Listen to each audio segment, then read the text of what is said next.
we can hear you, you can be recorded, and we'll distribute the video. Yeah, so, because the main thing with the notary public is this, they're signing a document basically keeping it from getting out of the contract, right? Because once they sign a fee agreement and a fee acknowledgement, what that does is, like I said, it solidifies things. So say for instance, they go behind your back and try to claim it without you. They can't. They can, but when you send that, because one of them would be a POA to power of attorney, because one of the forms they file is a POA. Because that's giving you a power of attorney to do it on their behalf. Because actually what you're doing is you're paying everything, because once All that the notary, research fees, all Yeah. the fees that need Right. to be paid. once they sign all the forms and it gives you the power, you would have an account set up with FedEx or somebody so the notary public can fax them to you overnight. Because once you get the form, those are forms you're going to send to the office that you're doing business with that has the funds, the overage funds. Okay. And then once they get that, and they drag their feet, sometimes they'll do it in 60 days, sometimes it'll be 120 days, but the check don't come right away like that. Okay, so the check can take up to 120 days. Exactly, up to 4 months. Yeah, so.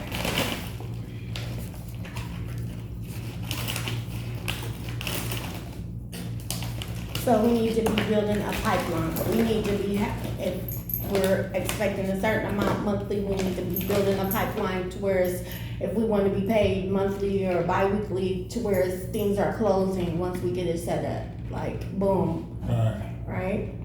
Right, for instance, see here? See this where it says states claim deadlines? That's why I was like, you want that HDMI cord. Right, but I mean, this is pretty much. Now you see where it says no redemption? That's California, that's here. In California, have 1 year, right? After 1 year, the money is gone, they can't claim it. So, but for California, since the real estate is so enormous, the prices are so huge, you're paying the average $1 million for a home here now. So, and when somebody default on that and they foreclose on it, and say for instance, the way the money might be put in that situation is they might have equity in the house. What's owed to the bank is what the bank's supposed to take. Or if they file, what we're doing now is mainly the government foreclosing because they didn't pay their taxes. Now here in California, they give you up to 5 years before they just actually take the house and auction it off. Okay. Right? So the redemption period, that's another thing you gotta be very, very aware of, the redemption period, because you file that claim before that redemption period is in place, meaning that once the person get it, it's about a year. And I'm speaking mainly of Georgia, because Georgia give them up to 5 years to claim the money. Texas, I believe, is 3.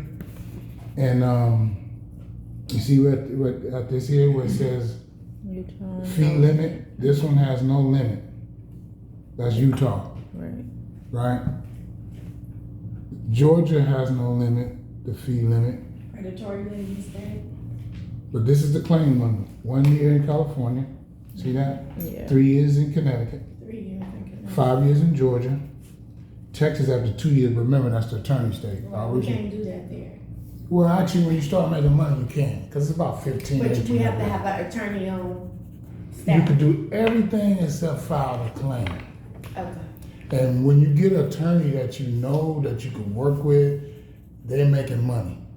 And then if the attorney say, hey, what y'all doing? I want in on it. Just tell them, pay me, I'll show you how to do it. So, but I'm doing him a favor, your brother, because me and him is close. Because I usually don't operate like this. Because I be so busy, he been messing with me about this for a long time. We used to be running up in the mountain, we'd be talking. And he finally was like, he told me one girl had paid half. They give you the payment plan on the Bob Diamond. She bought half of it. And she didn't pay. I said, cuz she realized what he was doing when she seen all them fees. So, but these, right here, these are, the reason I got this set up like this, because these are the good states to do business. Okay. In some states. Yeah. And see, what I'm gonna do is, where's your, let me see your thing here. This is Georgia. Here, Let me do this, since you're recording it. did I give you the black pen?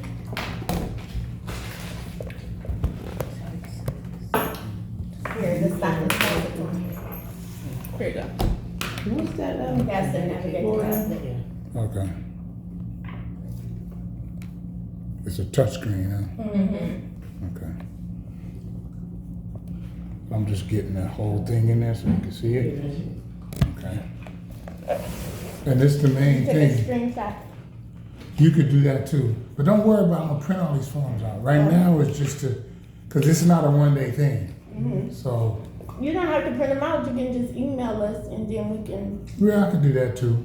we But, can look at and the it. reason I usually print them out, because when I'm printing them out, I'm showing you different things. And then you can put little notes on Yeah, the side. so probably print. So Yeah, that's why I do that. I'm a hard copy person. I do the technology because I went to school for computers when there was no internet to know how to fix them and all that stuff, right? And I did it at a time when people were saying, "Why are you doing this?" Right. Then when the dial-up came out, it was like, "How did you know?" I said, "I didn't," but I know one thing: they don't spend that kind of money and don't know where it's going. Right. Right. So, but now y'all got this. So now let's get into it.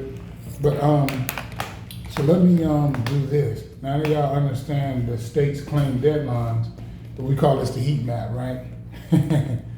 And the reason we call that, now y'all seen the part where I mentioned the 252.75 for the right, and you see what, like, these are the departments you will go to look up these overage accounts.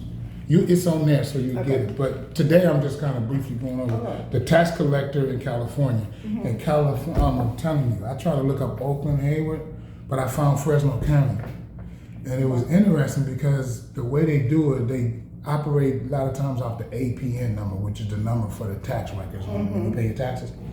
But I couldn't get it there, so I have a software because I do real estate too. So what happened was that I had to cross-reference through my software the address of the property.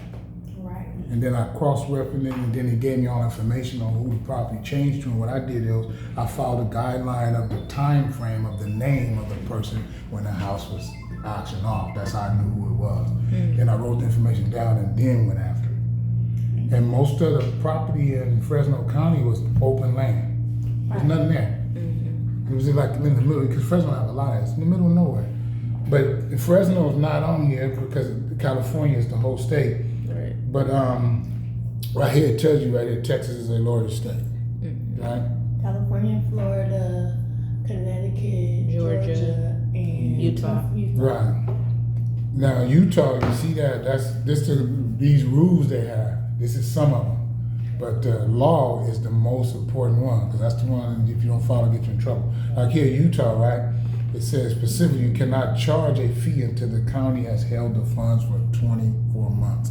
So if you, let me give you a perfect example. If you go in there and you see the house was taken a year ago and the funds was put in an account, don't mess with it. It has to be 2 years old or more. That's Utah. Okay.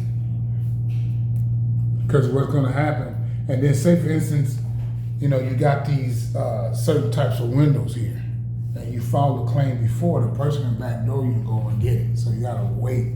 But if you be on top of it, the first day it's available, boom, go for it. But what you do is the whole time start communicating, start saying, because a lot of times people see that they be thinking it's a scam. Right. And I'll give you an example of the postcards. I have some letters too, but it seems like the postcards are highly effective. I'm gonna show you the ones I use. And I got 2 different types, and these are tried and tested. And that one will be like that, and this one will be like this here.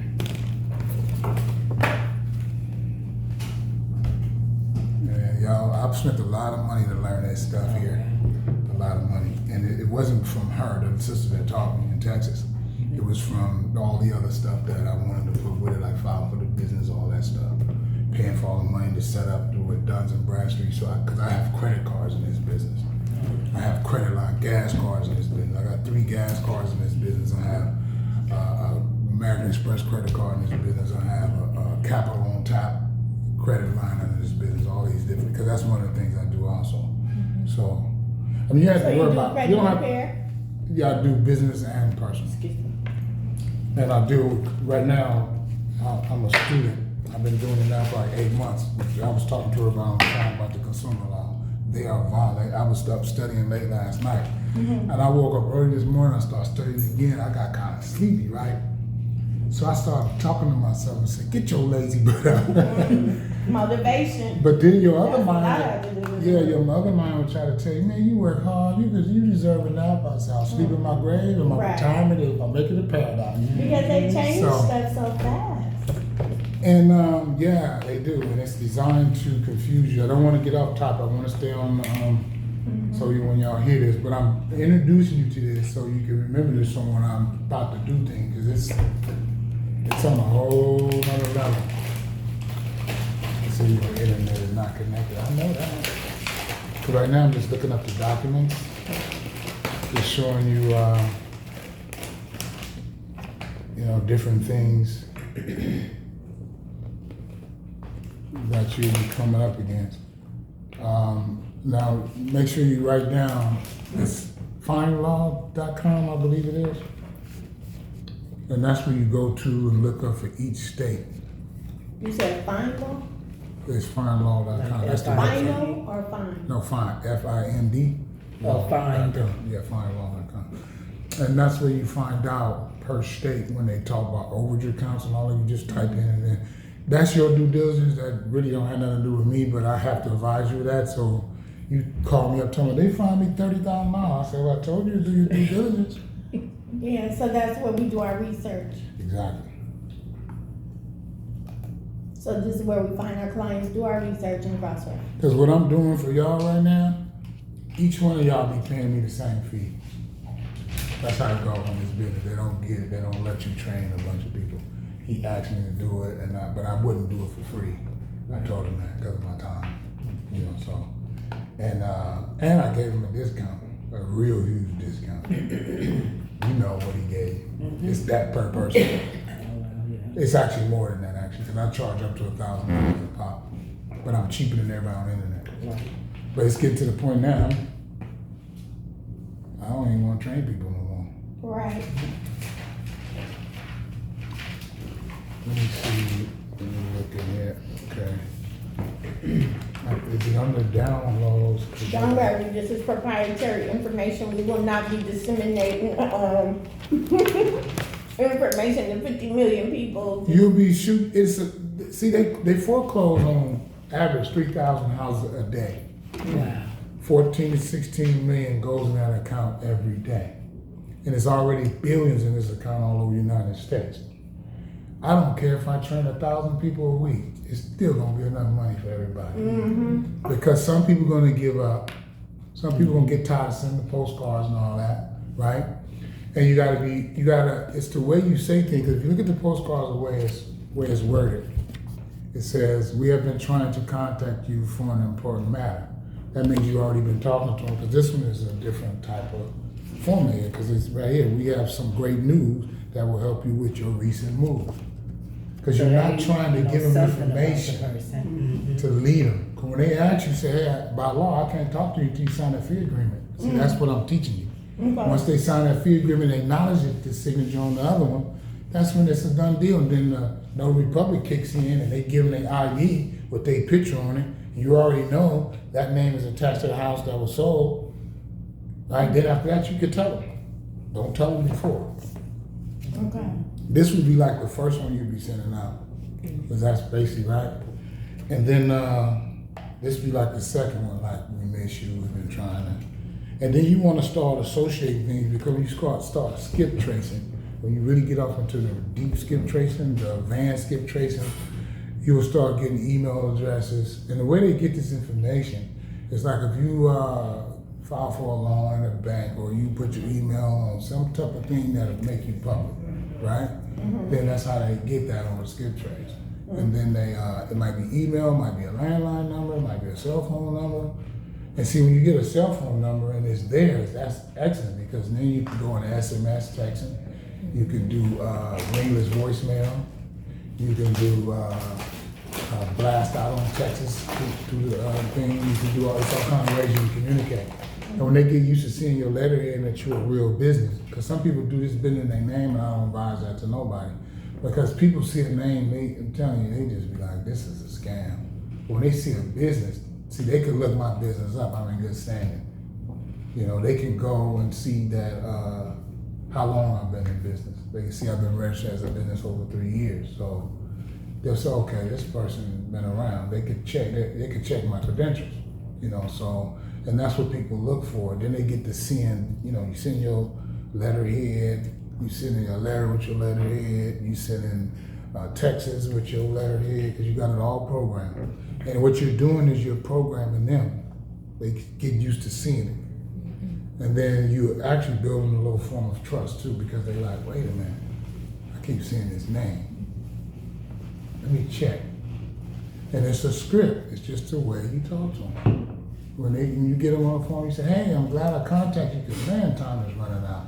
And I'm here to help. But I love helping people, but I have to get a little compensation, but don't worry about that part. That's how I kind of talk to them. I get in there, I build rapport, I talk to them in a way, I'm a salesman, I can't help it. And I just tell them, I say, but by law, I gotta be careful what I say to you, because if you say something that I say to you that's against the law, I can't do anything to entice you to do business with me. I just gotta present it to you that I can help you, but I can't help you until you use like a client privilege with a lawyer. The lawyer saying, how lawyers are, they ain't doing nothing until they see the money, you sign it, give it to them. That's it. So you just got to be very, very skilled at what you say to them. As soon as they ask you, where's the money at or whatever, say, I can't discuss any of that with you. It's not lawful. You don't say it's against the law. You just say stuff like, it's not lawful for me to do that. And what's not lawful is I'm not going to allow you to cut me out of this business. See the use of words. Lawful could be my policy. You see my business, right? Because under policy, like for instance, you'll see a contract where the policy to rent this apartment is they want your social security number. But by law, you don't have to get your social security number to file for an apartment. If it don't have an asterisk on it, asterisk means it's by law mandatory. Optional. When you see required, that means it's a policy. When I see that, I chew them up. I go, are you running my credit? No. So why do you need my social security number? So that, that's how you gotta talk to them. Then when they deny you, right? No such thing. You say, that's when you hit them, you get the part on the back end. Oh, you discriminated against me. I set them up so-called one time, I had 5 of us, African Americans, file at the same time, and they denied all of us because they didn't want us in that building. And I said, not only I got you on discrimination, you discriminated against 4 of my friends. I said, I could prove this case easy. So when I said, no, first of all, I want 1 free month of rent, no down payment, none of that. I said, then they say something I don't like. I said, let me tell you how this is gonna go. Because see, when you know who you are, you know what to do. That's the way it goes. Same with this business, you just gotta know stuff. So I was looking for this other phone.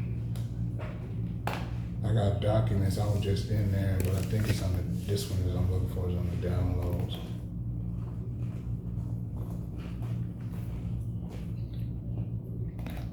Man, this thing is slow. I ain't used this computer in a minute. I got a laptop and all that, but all the information I have is on here.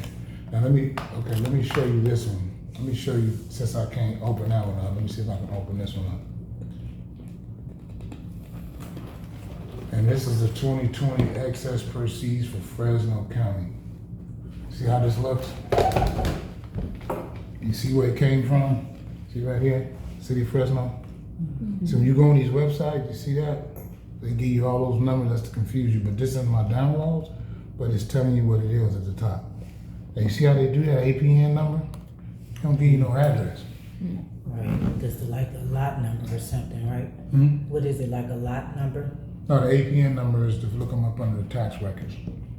When you go on the tax assessor's records on each county, and this is Fresno County, but how I found out, I took the APN number and I cross-referenced in the software, and the software gave me the address.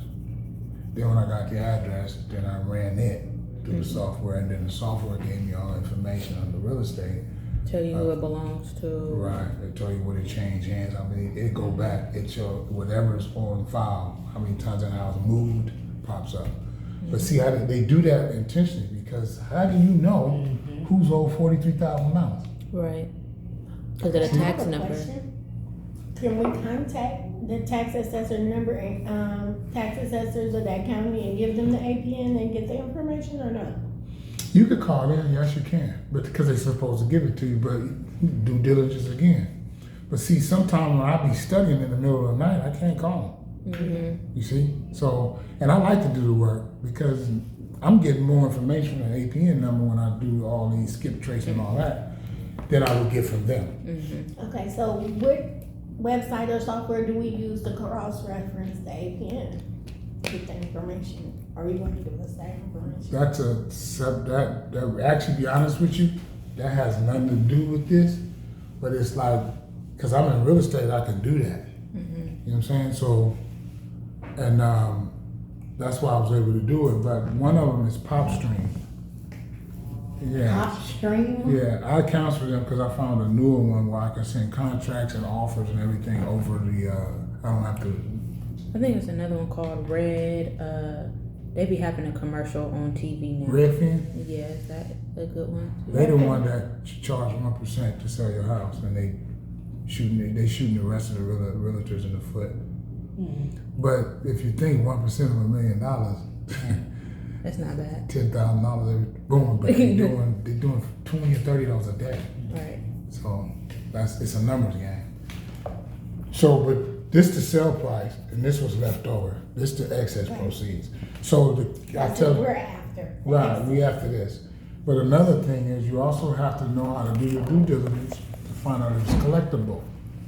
Because somebody else might have action at that money. They might have lost the house, but then it might be somebody that put a lien on the property. So when I look under the software, I could see what was on that house. I could see there was I could put that address in and I could see there was a lien here, lien there, lien there. But the only difference is if somebody else bought that property and a gap of time go through, then you just see information on a new person. You have to go back and you have to know how to check for go. lien. Yeah, you got to go back. You got, because anybody got action on that money, then you got to say to yourself, is it worth going after? Sometimes you'll run into John Smith and it'd be 10 of them in that same county. You got to, it's hard. A lot of times I tell people now that you just really know which John Smith it is. And there's ways to That's a lot find. of work. Yeah, but it's because you might send out a postcard to all 10 of them. But every time you send them out, you send it out to 10 John Smiths. All right. And then when they respond, you know, saying to them, do you used to live in this area? That sound kind of fishy. They be like, who is this? Because I do that. Somebody said, how did you get this number? Because the reason I do that is for a different reason.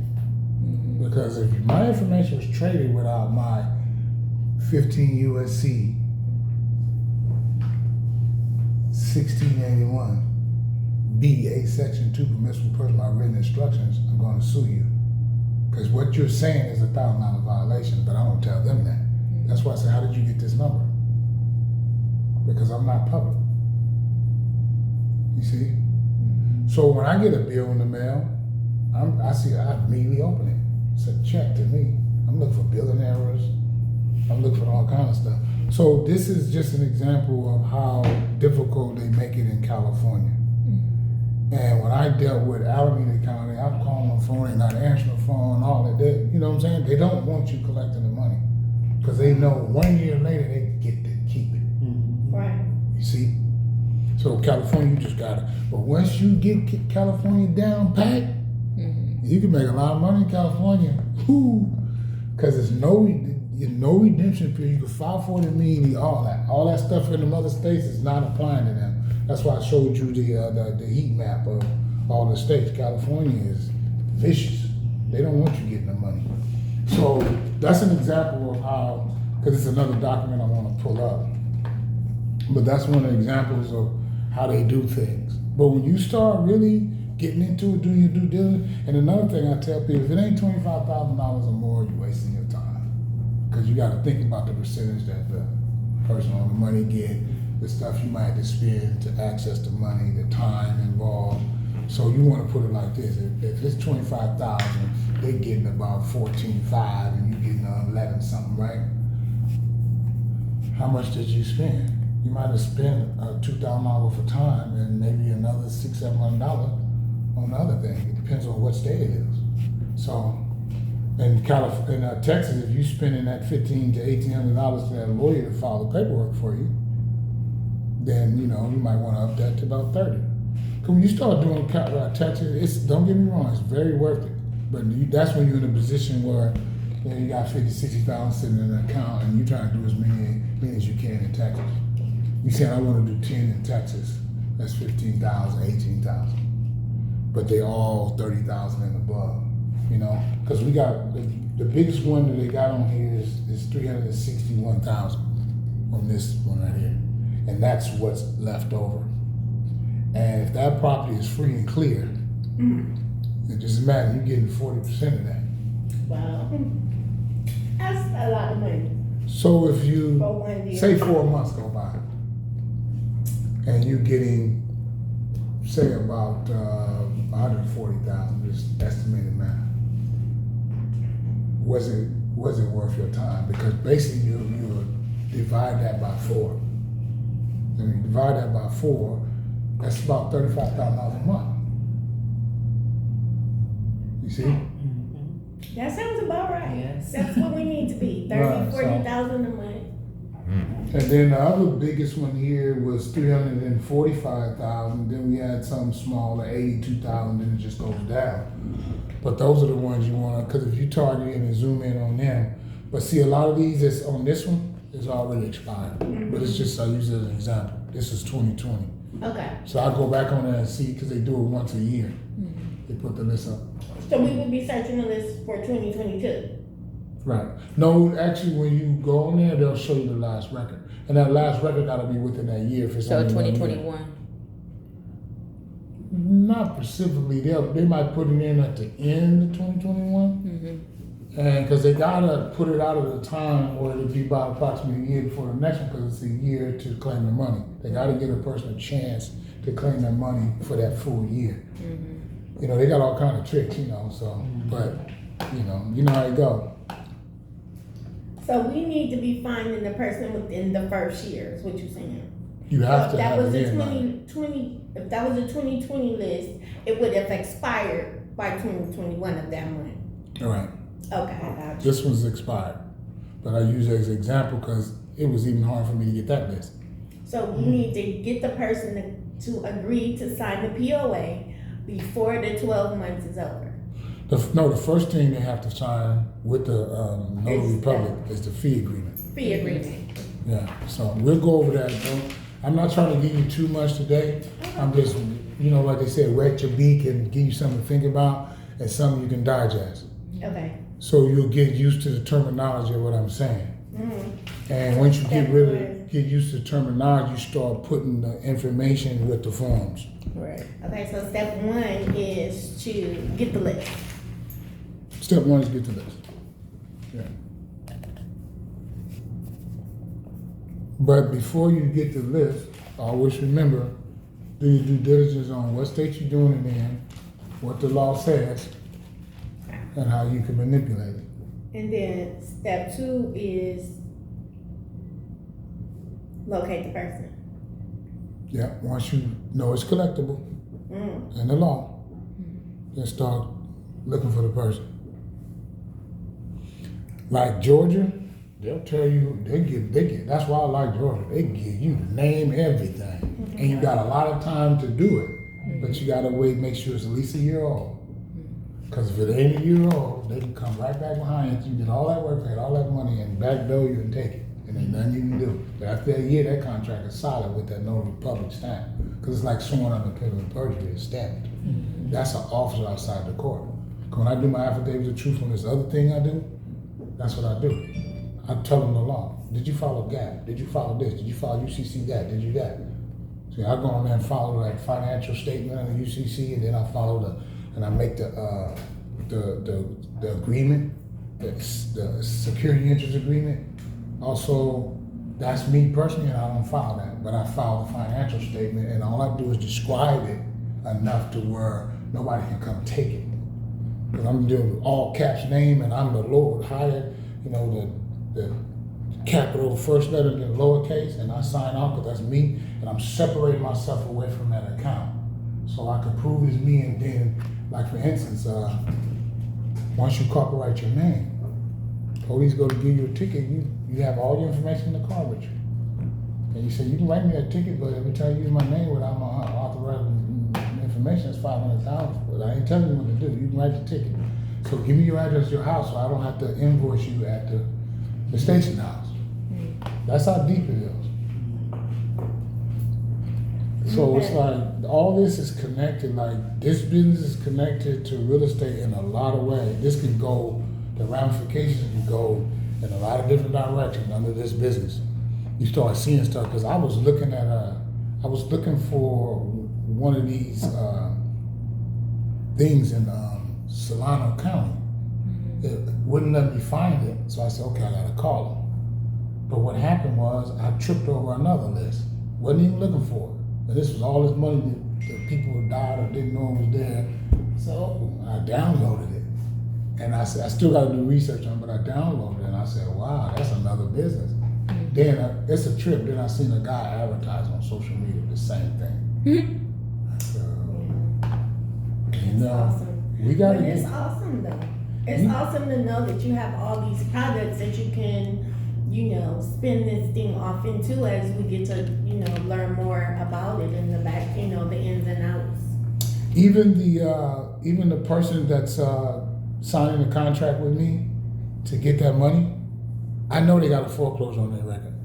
I know that, but you don't be intrusive, because they what? You just like this. You go, how's your credit?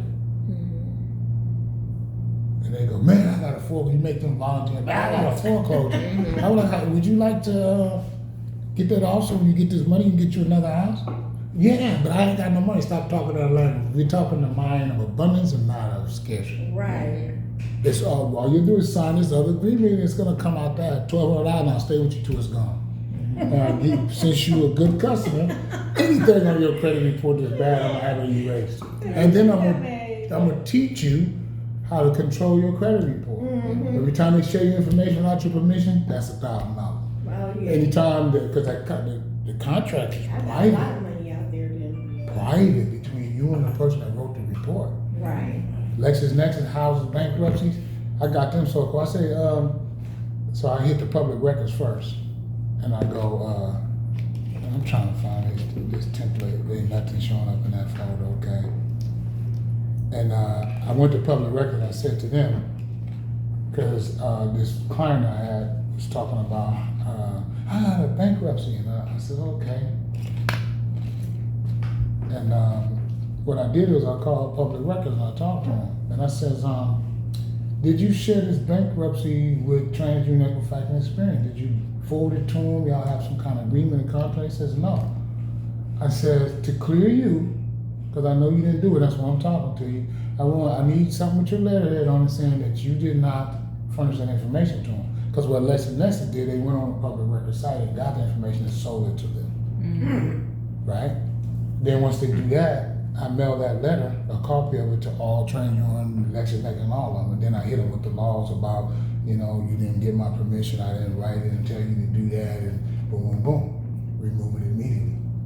Matter of fact, anything with my name on it, remove it. If they refuse, every time they refuse, it's $1,000. Then you tell them under cease and desist, don't communicate with me, but only USPS mail only. Once they violate it, it's $1,000 every time. And when you call me, I'm not going to tell you. So when it's all over and I invoice, I say I got $15,000 worth of phone calls, I got $12,000 worth of emails, I got $5,000 worth of text messages. Now, how you want to proceed? You want to litigate or negotiate? I don't know what you're talking about. I said, let me tell you how this is going to go. I love that. Let me write that down. That's the saying. Right. That's the saying for the day. No, it's real. Because in the end, since we settle, I said, I try to talk to you We about don't that. know. Ignorant. Okay, that was that. Well, another one I'm trying to find.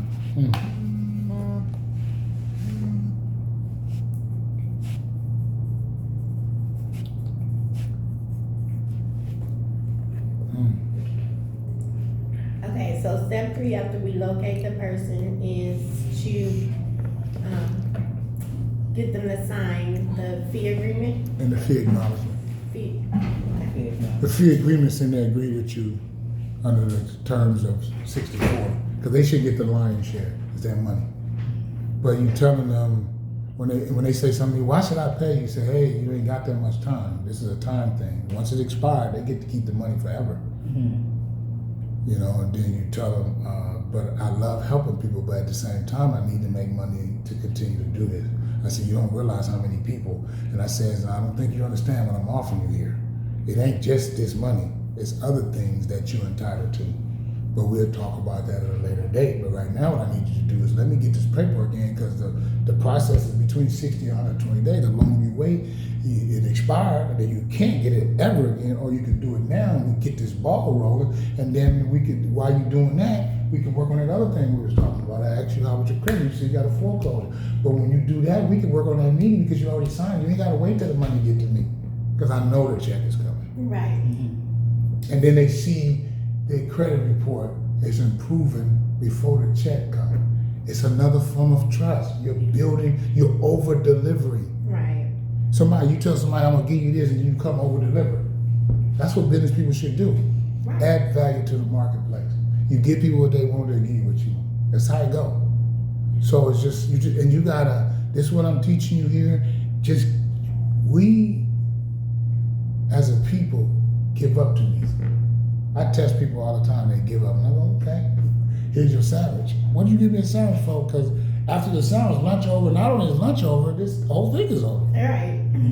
So now after you eat that sandwich, you approve what you do. So now the number one thing with this is once you know where you're gonna do business at, what state, once you know the rules and regulations, you know, the redemption period, if there's one, how long you're supposed to wait, look at the age on it, and just start doing your due diligence. Because when you start going on these websites where there's money on it, you right in the website, you go in there and you just gotta look for it.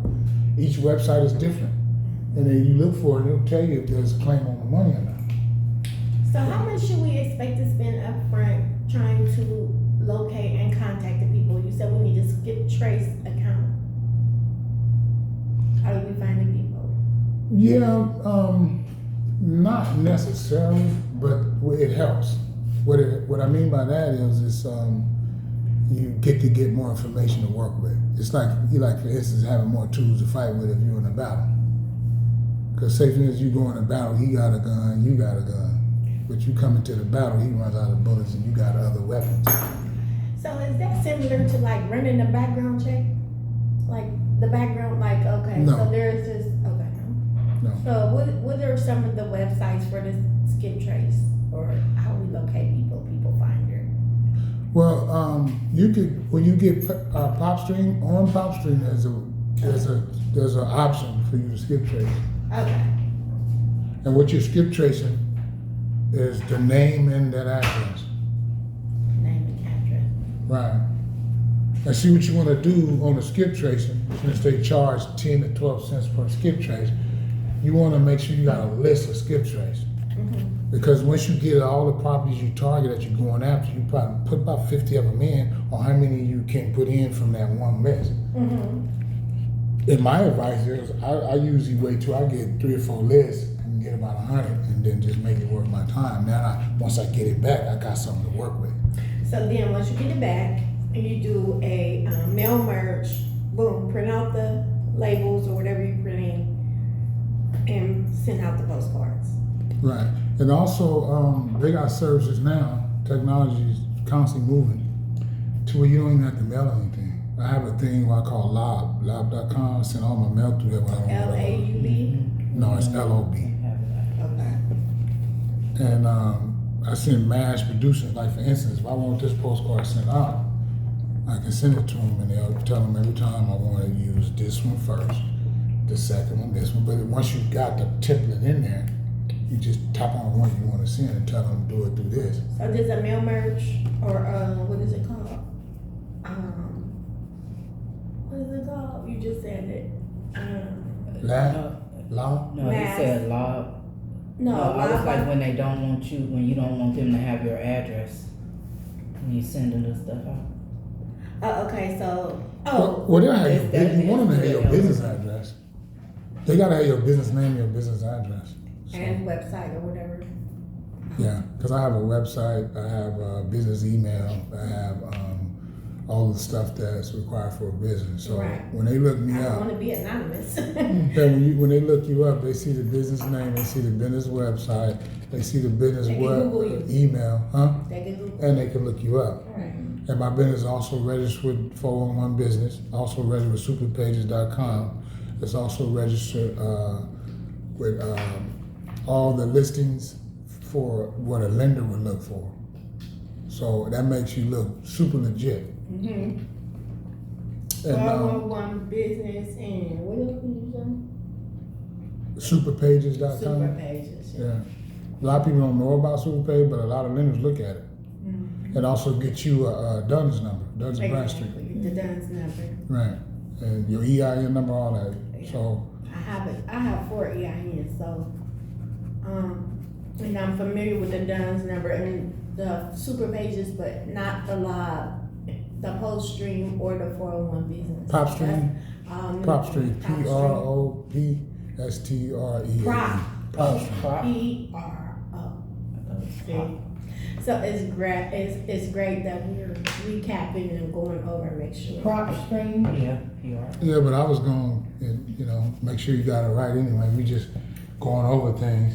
Yeah, but see, Don't worry about it. I'll drill it I in. have a short term and Inshallah, God willing, I will drill it in. I got so many documents on this computer. I got a new laptop, but I ain't downloading none of this stuff.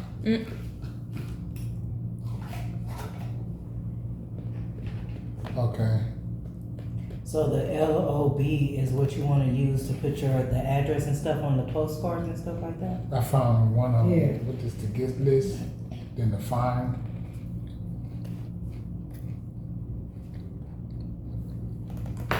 Okay.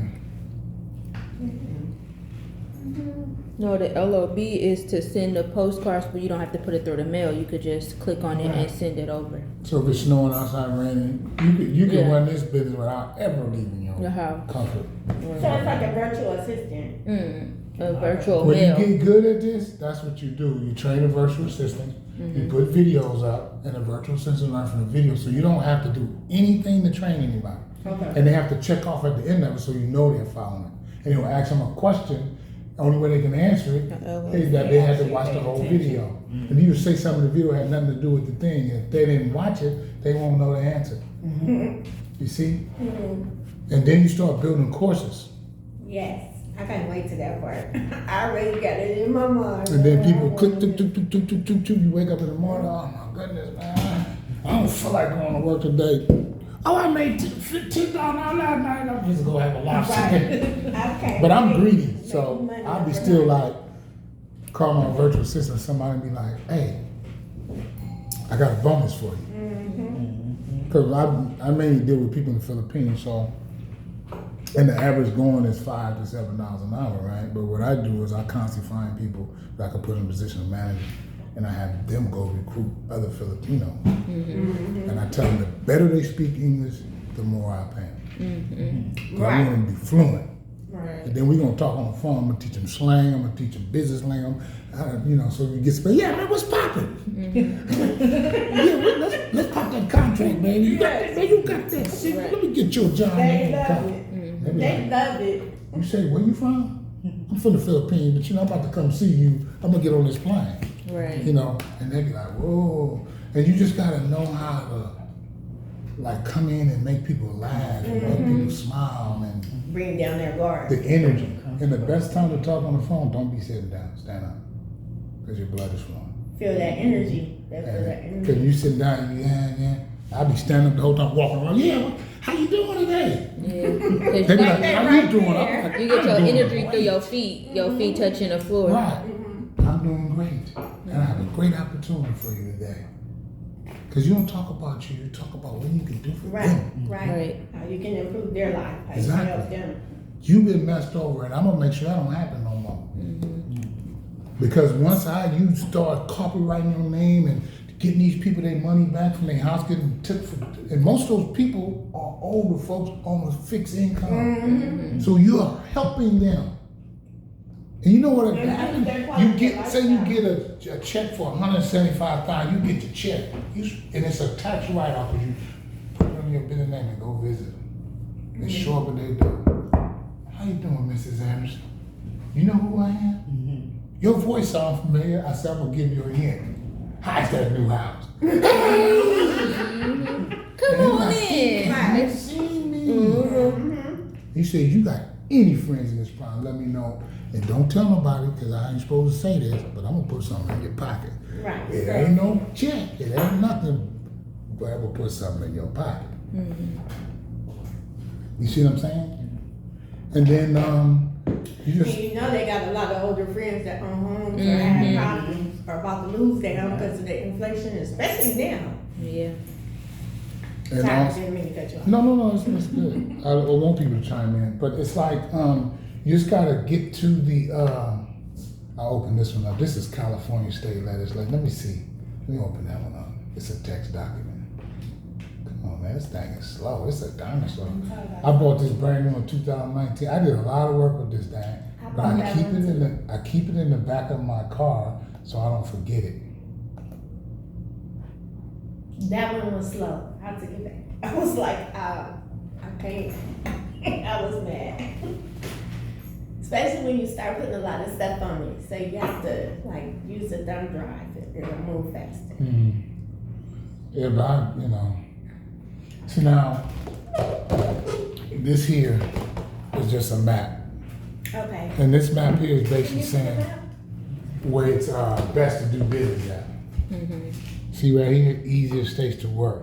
Where the stars is. The stringent laws, but workable. That's like Florida, Texas, that type of Got stuff. a lot of right? fraud in those states. Mhm. That's why. So you see all these different states here. You know that's Texas. And I think California. that's Utah, and that's California. But this is just a map. You'll get all this. I'm gonna give you.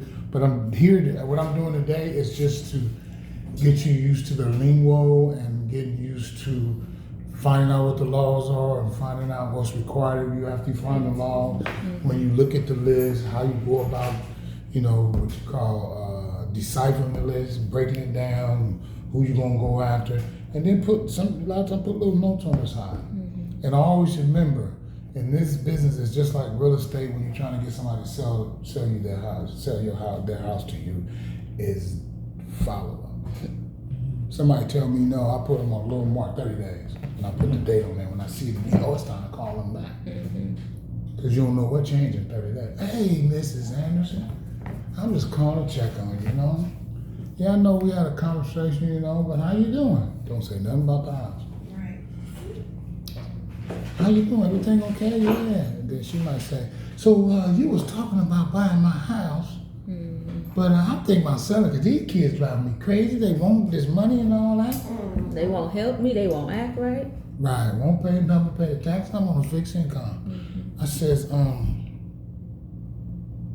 so if you sell the house, you're gonna move to assisted living, or what is your plans? Because before I buy your house, I don't want to buy your house until I know exactly what you're gonna do after you buy it. After I buy it, and that shows concern. Like I really care though. Yeah, 'cause you don't want them homeless and stranded and don't have nowhere to go. And she might say, "I'm going to live with my daughter." It again. That's how they usually talk. The favorite one. Yeah. I was the favorite of my family, not because I was trying to be. It's because they depended on me for everything. Right, me too. So.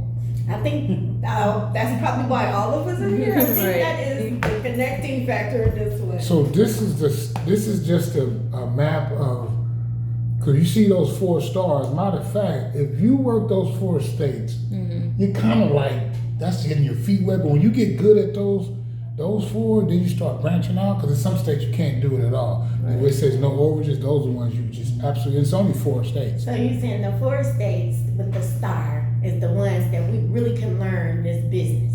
Really can learn this business in this room to grow. You gotta know it's actually 5. There's one in the corner right here. And you gotta, women see detail. I'm surprised you didn't guess that. She caught my it. glasses Right is there. 30. Yeah. With the red star? No, it's a yellow. No, It's a What's that little name Maine? Star. Is that Maine? right here.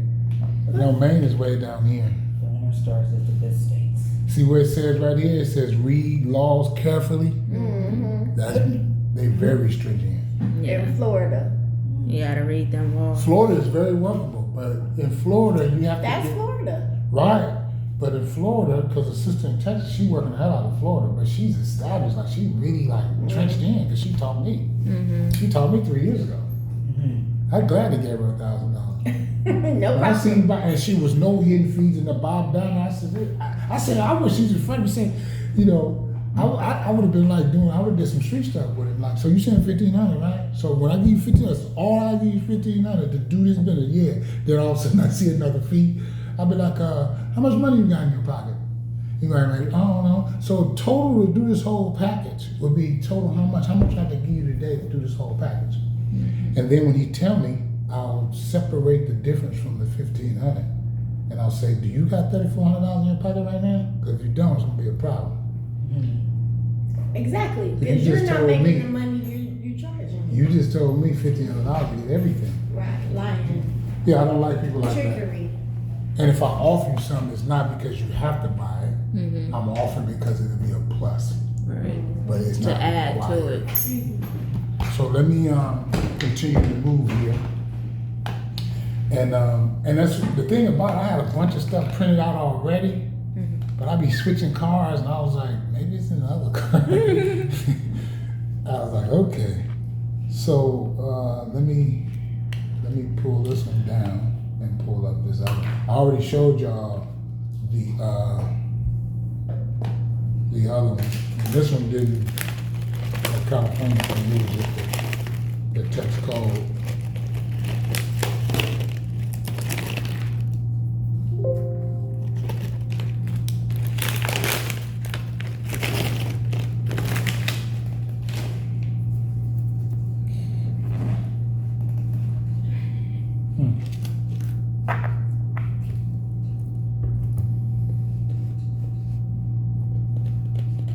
If you said it was 411, what was it called? 401.com, but under business listings. Don't do it under personal business. 401.com? No, 411, like information. And you know what most people don't understand? And the legal definition of information is actually the accusation of a criminal. When But you in a ask legal somebody- way. The legal Way. definition of information, basically I'm accusing you of something, a crime. Mm-hmm. I'm seeking information because I'm like, you're a criminal, something wrong. And I'm gonna find it. I was looking at that last night and I said, wow. That's all I do every day is my thing is learn something I didn't know. But you're doing it in a legal way, but it's still kind of like a crime, like at the same time, like. But it's a business. It's a legit business. What do you mean you can't open it? I ain't been on this computer so long. My goodness. So let me do this. Let me go back down to this one right here.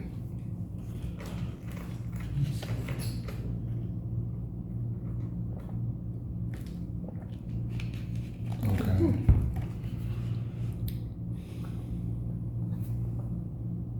And people been trying to get me to train for that. I've been turning people down. But I turn a lot of people down because I just. And then I have a thing, what we call an interview process. I don't want everybody. I'll interview them. Then I say I don't think we're fit. I tell people that. Mm-hmm. Just straight up, be honest with them. Because if I because I don't want nobody in the business that I want people that's sincere, that really like helping people at the same time want to make some money. Mm-hmm. If you stop worrying about the money's gonna come. Just over deliver. Take this business serious. Learn what you can learn. Do it to where you can sign, write stuff down with your eyes closed. Where you sleep and dream it and eat it and play with it and exercise with it. And it becomes a part of your life. And I'm going to show y'all a sample letter other than the postcard, because I got the postcard fonts here, fronts and back. And this is, she got another program And like this letter here, it'll just say like different things like greetings to person's name. It says our organization audits government records for lost, unclaimed, or abandoned funds that belong to private individuals. You may have already heard from one of our wealth recovery specialists, but time is running out, and if you don't make a claim, the funds will be returned permanently to the agency that is holding it. Our goal is to ensure that you get what rightfully belongs to you. Our mission is help people reclaim their right to wealth by reconnecting them with what rightly belongs to them. And it said it is estimated that you will receive between, you might just say a percentage, or a lot of times I tell people it might be 300,000. You don't tell them that. Mm-hmm. You might say between 10,000 and 30,000. You see, in case a relative get the letter and open it. Right, and they like, oh, some money for them. Now my And mama it says- finna get this much money. Let me And start. we take care of everything. That's what you tell them. You tell them you spending all the money. That's what you want to tell them. We take care of everything. All the finances, spending any money, nothing's coming out of your pocket. All you do is sign this fee agreement, fee acknowledgement, give it this notary public, find this POA, power of attorney, and that's it. I'll do the rest. And when the money comes, I can't do nothing with it without your. Once you do give me that, if I have a business, they audit me too. And you tell them if I keep your money for any reason, not only can you sue me, but people gonna come after me. It's a criminal offense, Title 18, go to federal prison. So then after that, it just basically goes over. It says we take care of everything to claim the funds, and we never ask for any upfront fees. We only receive a finder's fee if you are paid. And if for some reason the funds cannot be collected, you don't owe us anything. So it's giving them reassurance. It's making them feel comfortable. Like this letter sounds like somebody I want to talk to. Mm-hmm. And then you say, as a licensed and insured professional, I am sure that our goal is to help you obtain what rightfully belongs to you. Right. Take a few minutes to give me a call. My number is, right? And it says my direct dial. If I don't answer right away, no worries. I will promptly get back with you. Many of our clients were glad they made the call. We know you will be too. And then after that, it says you may visit our website at so and so. You basically giving them, in your letterhead and all that. So, and that's the letter part. That's just it depends on, because I send letters, and then I'll turn around and send a postcard, then I'll send a postcard we miss you, then I'll send another letter. I got more than one letter. Mm-hmm. So, and I do things like that because it's like, okay. I even got a phone script when you talk to them on the phone. So, yeah. If it opened up, this is on the word, okay. And this is the phone script. This is the first contact phone script. It basically saying in this scenario, the person received a letter or a postcard and is calling you back to find out more about the money. Caller, this is the caller calling you. Hi, I received a letter in the mail about some money the government owes me. And this is you. You say, great, thank you for responding so quickly. What was your name again? And wait for their answer. Then when they tell you, say hi, and you say their name. First, let me be the first to congratulate you. Let me explain a bit about who I am and what I do. My organization conducts periodic audits of government agencies and department records. We find money that was not collected and contact the owners. Before we get too deep into the conversation, please understand that I do not need any personal information or money from you. It is my job and pleasure to connect you with what is rightfully yours. Because you're getting into the, and I will print all this out for you. All this stuff you're hearing, it's good to take notes too, because you can add on the notes that, so when you get this in front of you, you'll be like, because when I write stuff, I got a journal. If I die today, my kids can take my journal and follow my life all the way back. You see? And I also teach my kids that if something is working, always look for something that make it work better or something that's doing better in another scenario, right? Also, it's like having multiple streams of income. all the wealthy people that's around me, they all, I mean, none of them got under 10 multiple streams, and all of them, these streams are doing very well. So if one is not performing, you just sell it off to somebody, build it up, sell it to them, and take the money, invest in something else, keep it moving. Don't, you know? Is that like a CPN? No, I don't deal with that because it's too much behind CPN. So, yeah, because the way I operate, I don't have to deal with none of that. And Okay. I'm gonna tell you why. Once you got a hold of your name, you take it back, the straw man, Yeah, you said coverage. Right. they can't do nothing because you own that account now. See how the bank goes to the Federal Reserve, you'll be happy, and they give it back to you in the form of loan when they already been paid with a negotiable instrument, which is a promissory note. A promise to pay is what funds that check they give you. That's how deep this is. Okay. And that's why I be up late and up early in the morning studying. I'm excited. Yeah. So not to get off subject, and it says, and after I said rightfully yours, the caller says, well, where's the money? Who is holding it? They're asking questions. You say, I'll be happy to share all the information with you once we complete a few simple forms.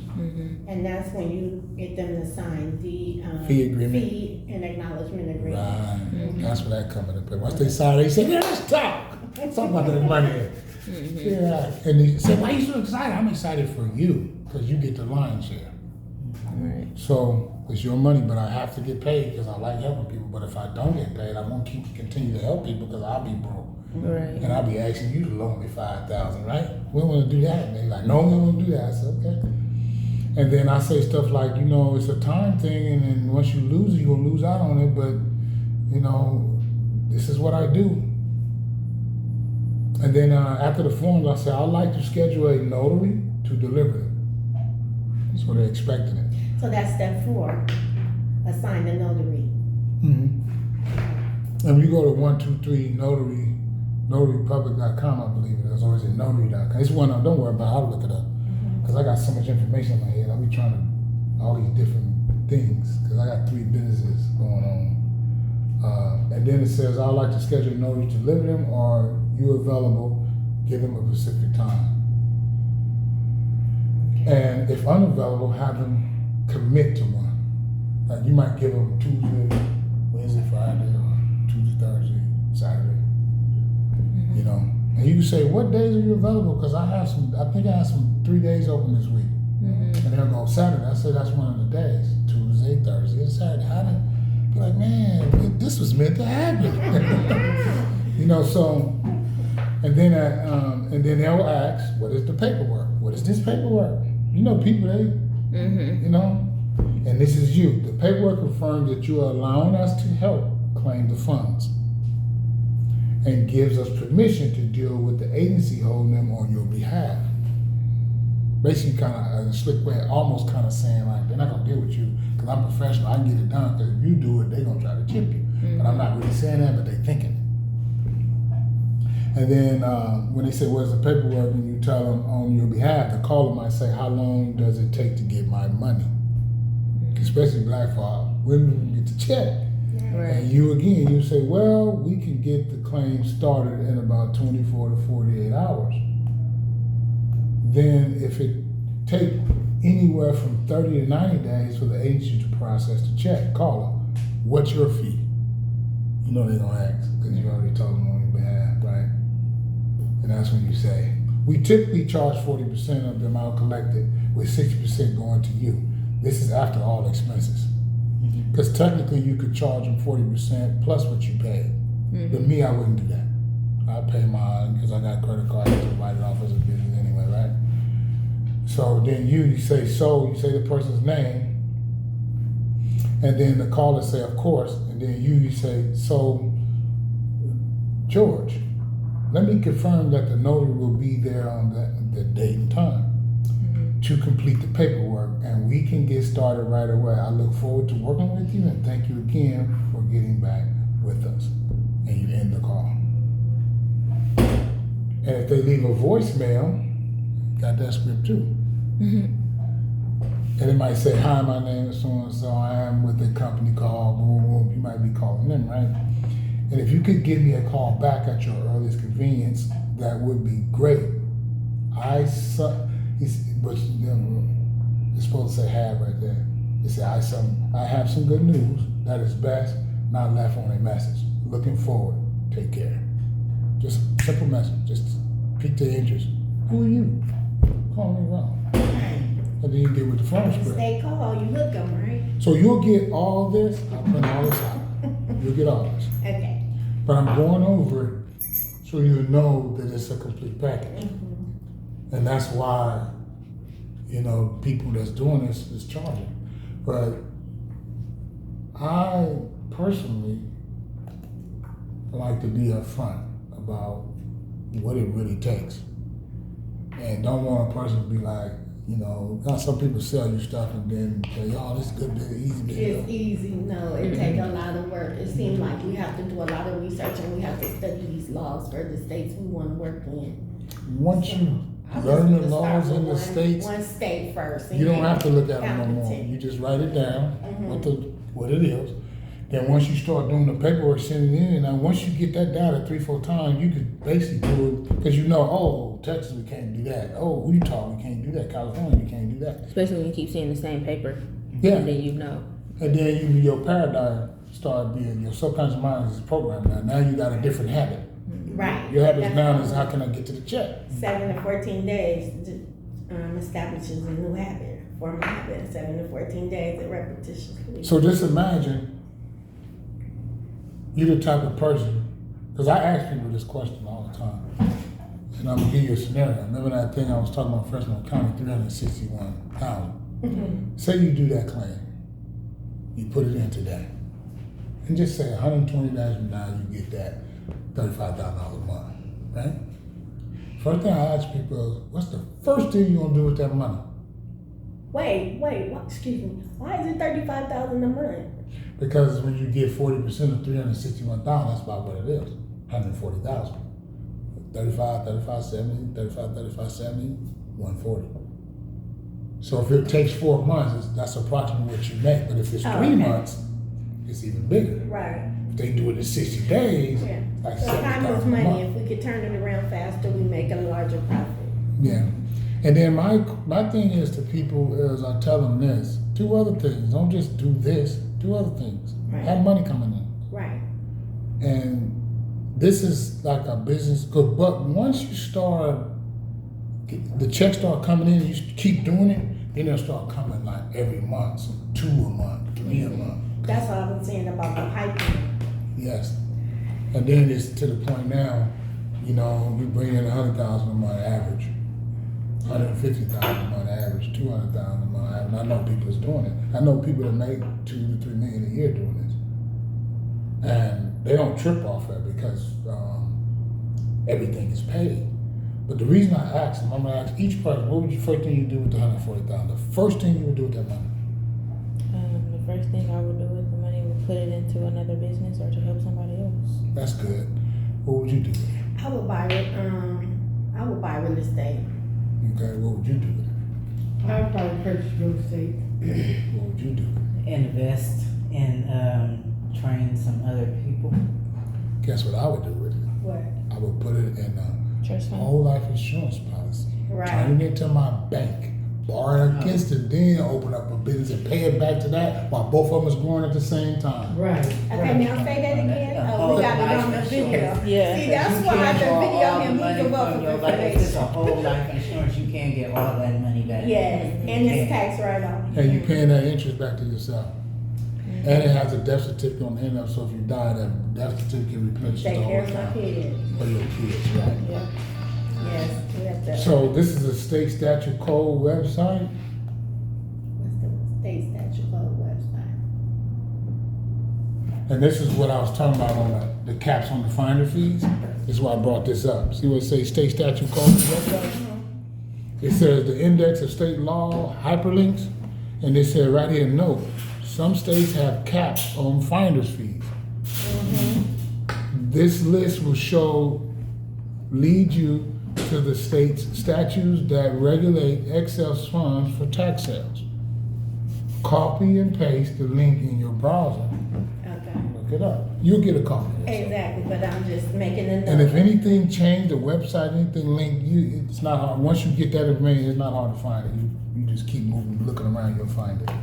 So he just got, each state and then a link underneath. That's why I didn't really want to do that, because it's right here. It's kind of simple. The way I got it is just all of them open it up and show it. And once Yeah, but I, everything you be looking at right here, we can see it on that screen if we just hit the HDMI up, and you Right, will yeah. still be navigating right here. And right, there. and also everything like you can see big. sometimes I'll put stuff on other screens through Bluetooth, or sometimes I have a cord and just plug it in. The cord to plug it in I is have a cord in the office, okay. the HDMI cord. If you really want to go get it, but it's not required. We could use it another day. Another day. Yeah, but it's not required. I gotta get you, these are all the different states, so. Yeah, get us started, Yeah, and I will be, and God willing, I always say, when I say inshallah, God willing, meaning Inshallah. that we gotta say if God allows everything we do, because, I'm a firm believer in that, so can't do nothing without God.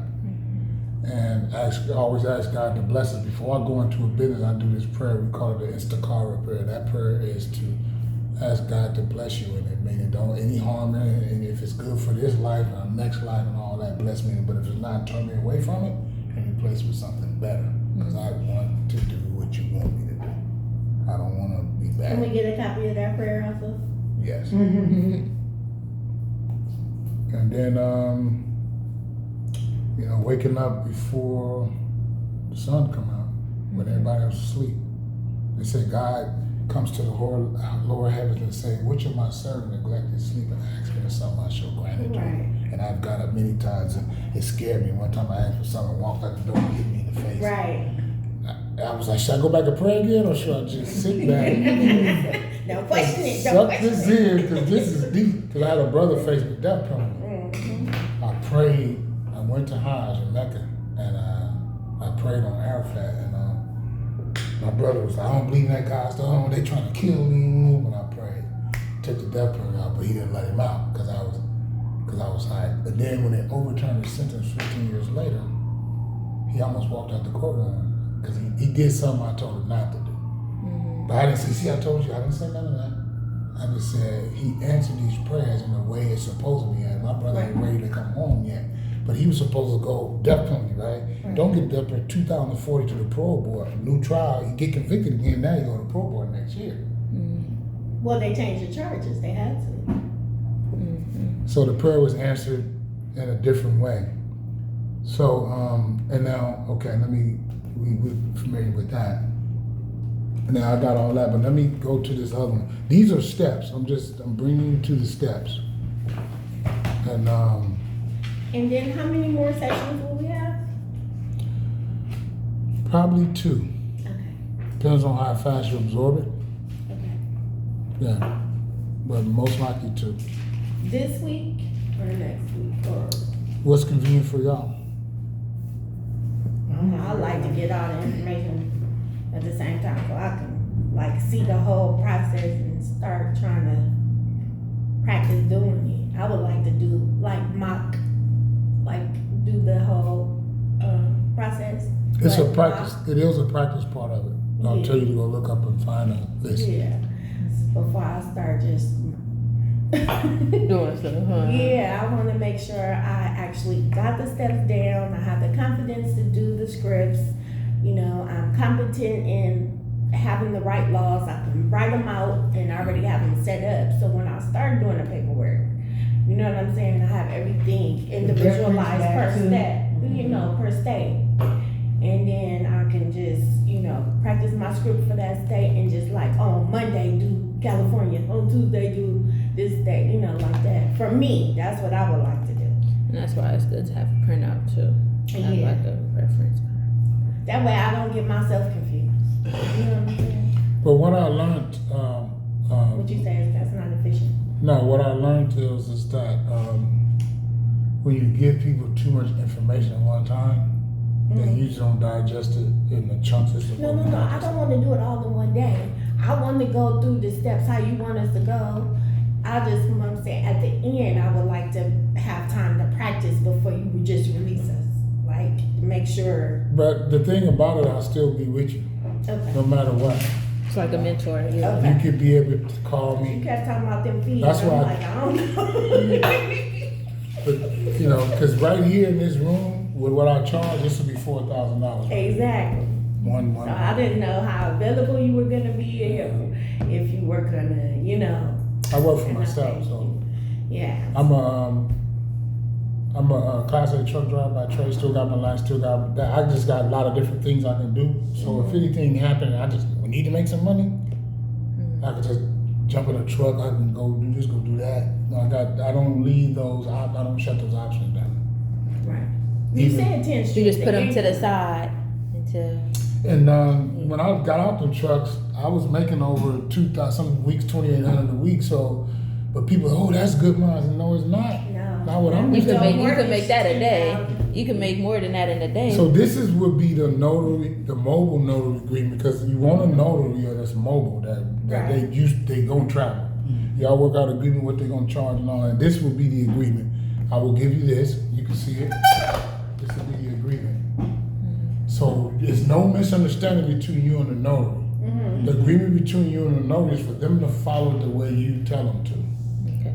because it has to be But instructions. if they mess up, you can sue them too. Right, because you're telling them, do not, absolutely under no circumstance show them or tell them anything about this until they sign the fee agreement and sign that they acknowledge the fee agreement. Then we get into the notary for them signing, giving up their ID, and the notary is the witness that this person, they stamp it. You know, then they give them the POA, they do that. But these contracts I'm giving you, don't use it verbatim.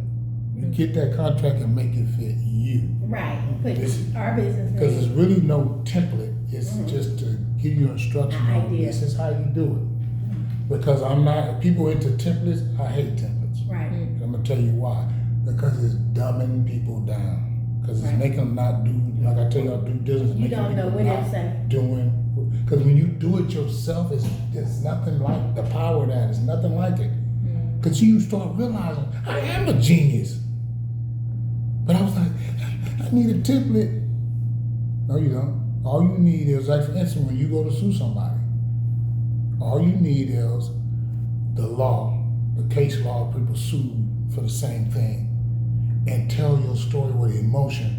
This is how it affected me, because even though he got done the same way I got did, the same type of violation, but I couldn't sleep. I had to go see a therapist. My eating habits, I lost weight. Exactly. Everybody responsible. Started shaking, had a car accident thinking about it. Yeah. You see? And a lot of people learn differently, so that's why. It affects everybody different. Some people visual, some people you just tell it to them, some people gotta see it in color form, some people gotta see a video with somebody pointing at everything. No matter how you learn, make sure you learn. Exactly. You know what I'm saying? So, but this would be the fee agreement, and it's just, Okay. That's the notary fee agreement. and it just talks about standard documents, fee agreement, see paragraph 5 for important instructions, fee acknowledgement, right? The limited power of attorney, because you don't want the whole part. Limited is just saying that you give me permission to do this. So it's all listed on that the mobile notary. Okay. Exactly. So one is for the mobile notary and the other one is for the client. Right, because then when you go on the website where you doing the claim, you download that, you start making packets. Okay. And then in that packet, you have the funds, the excess fund form from the person that you are saying, give me this money, the county. Okay. Got So when they sign for that, the notary, one for the client and one for the county.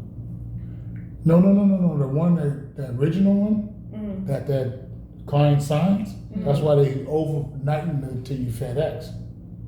And then you have the notary take pictures of it and email it to you too, and then send it. So the next day you get it, put the claim in. Okay. So when we file the claim, you just lost me right there. Oh, tell me how you understand it. Okay, I understand that once we find the notary, we give them a agreement form to sign. Right. Then they take our fee and acknowledgement agreement to the client. Mm-hmm. They have the client sign it, they notarize it, they send us the package overnight. Cause I mean, the notary got access to the account Through FedEx. through FedEx. You gotta have a FedEx Right, account, we so can you give can them get the it then. account number, that's not a problem. Exactly. Then we go to the county and file the claim. Mm-hmm. And the county wants the original document, that's why. Right. Okay. Because the way the law is, everything is original.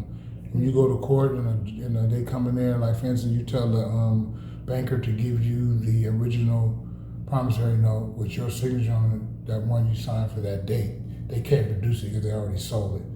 So since they can't produce it, you make them swear on the penalty of perjury. And they can't sign it because if they do, they don't have personal knowledge about it. So that makes them hearsay. So like I say, object, hearsay, person wasn't there. They just represents the bank. This lawyer represents the bank, but I was there. I can testify to my own affidavit of truth, and a notary public can testify to it too. So are you willing to do that today? Because if a lawyer get on that stand, all I gotta do is prove perjury one time, he's disbarred. Then I can write a book, How to Disbar a Lawyer. So, Are you gonna write that book? no, until I do. I know I'm gonna probably get one that's stupid enough to fall for that. Because you gotta be stupid, because they don't know. I mess with lawyers all the time. They do not know the law. They just know corporate law. They know how to trick you up and get you to default or dismiss it or something like that. So then when you get the excess form, and it talks about the FedEx right here and the required equipment, appointment settings, and just go over all that. And then important instructions for conducting signing. You know, so it's just designed so you don't trip yourself up. And it's just reasonable fee acknowledgement, the limited power of attorney, the letter of direction, and it just talks about the petition on the claim form for excess funds. Because any website, once you find these websites with these overages on it, it also got a section that you go click on for the form. It'll pop right up, and then you just download it. Okay. And then you make these packets, and these packets are the packets that you might send it overnight. You might send them 5 packets because you got them going to see 5 people. And every time they go, they pull out that packet. And once the notary public, and then when the notary public do it right and you get it back, remember I said over delivery, give them a bonus. Right. And the next time you call, they eager to do it. Right. Because most people trying to get it the cheapest and all that. Look at it like this. Excuse me. It's a tax write-off. Yeah. So, So, I ate some cheese last night, that's why. mucus. Here you Yeah. go. No, I don't need to spit it out. Okay. So when we send them the original documents we want FedEx back, we can just send them the return FedEx slip or a FedEx slip with a return envelope and the FedEx slip with the account on there already. Like send the whole package. With the Well, actually, the notary public already got access to the account, but you should already establish that with them at that point. Okay. No. Because once they get this, agree with it, sign it, They this is should how I already know want you to conduct business for me. Because if they say I can't do that, next. Okay. Remember I was saying at the beginning, let me tell you how this gonna go. You gotta stay in control at all times. It's your business. Right. Okay. So, anybody else have any questions you don't understand? No? Everybody got it? Okay. And then we go down to the bottom, it's just the basic stuff. So you just see the notary signature, the date, the business name, all of those stuff. And that solidifies it.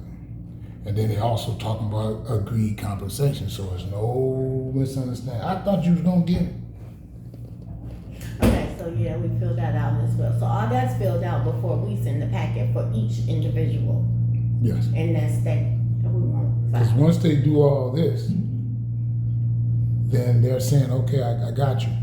I'm gonna do exactly how you tell me to. Very detailed. And then you gotta also say, let me say it again, this is very important to me. It has to be done exactly like this. So you don't be talking to somebody and waste your time. I can't do it. Next. It ain't personal. I just gotta, and when you go on the notary, somebody's gonna, especially, and then when that first bonus come in, you give them an extra $50, extra $40, they're like, oh, so here's some gas money. Then when you get real good with them, I got 4 gas cards for each gas card. I got 3 gas cards, right? So I can have 12 gas cards and give them out to employees if I want to. When they get real good with me, I can give them a gas card and I can put a limit on it, how much they can spend per gas. If they go past that amount, if they can't go past that amount, the pump will cut off. Right. So I can give them a $50 3 times a week. And that 3 times a week is the 3 times a week that I'm going to send them out. Well, that would definitely encourage them to get out and go get and do what they got to do. And then if they get acting funny and don't want to get a car back, I just go on the website, shut the car down. So now we see this. Okay, let's keep it moving.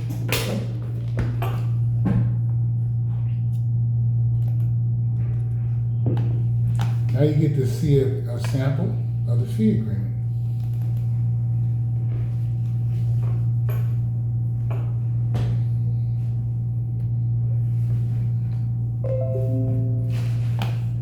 If you're always trying to sell me something, get up out of here. Talking about virus protection. I ain't even on the internet.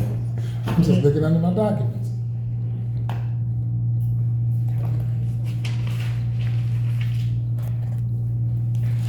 Man, that's a trip. This is the 8/12/2019 at 9:53 a.m. Wow.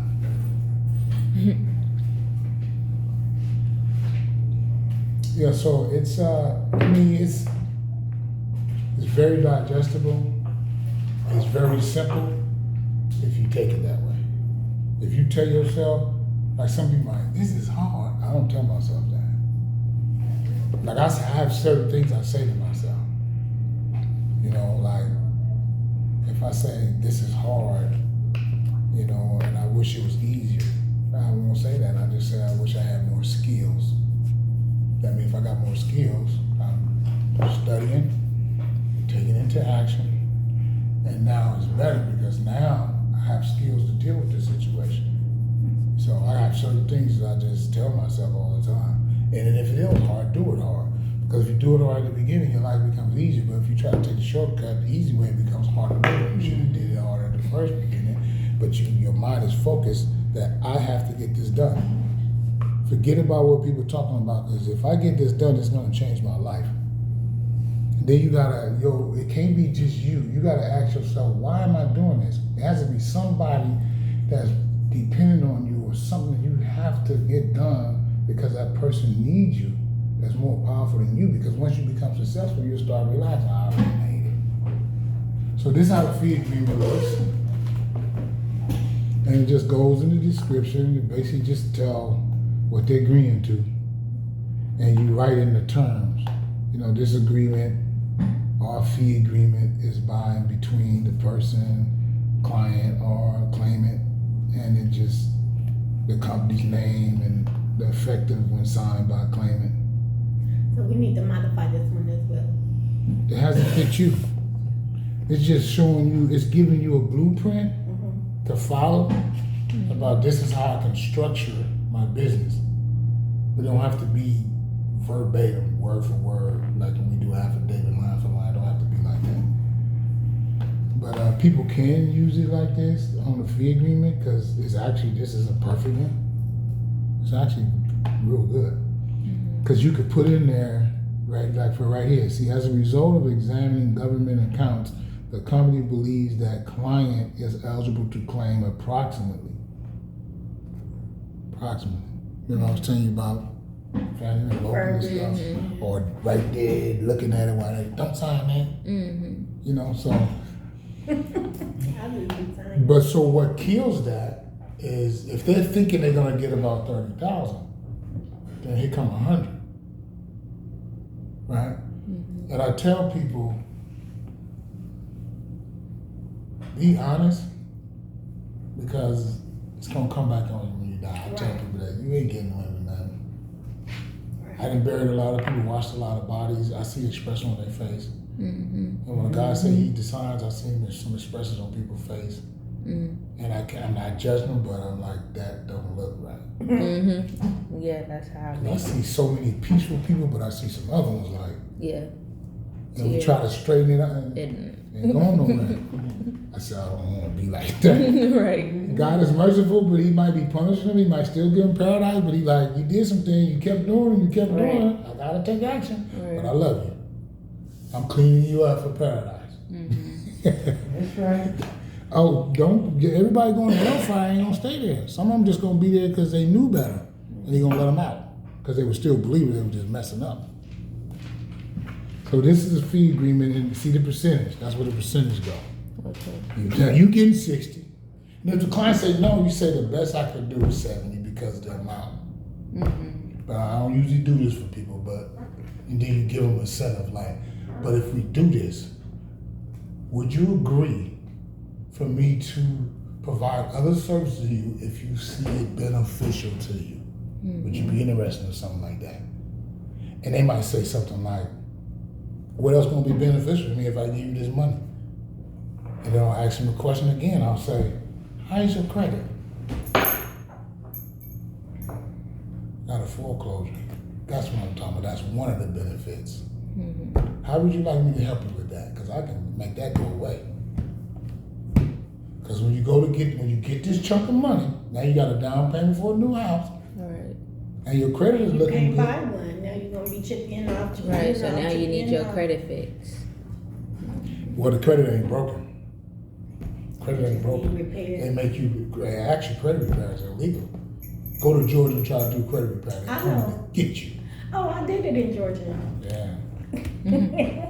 You see people I saying didn't credit get fix. in trouble though. I know, but now they cracking down on people. Oh my goodness.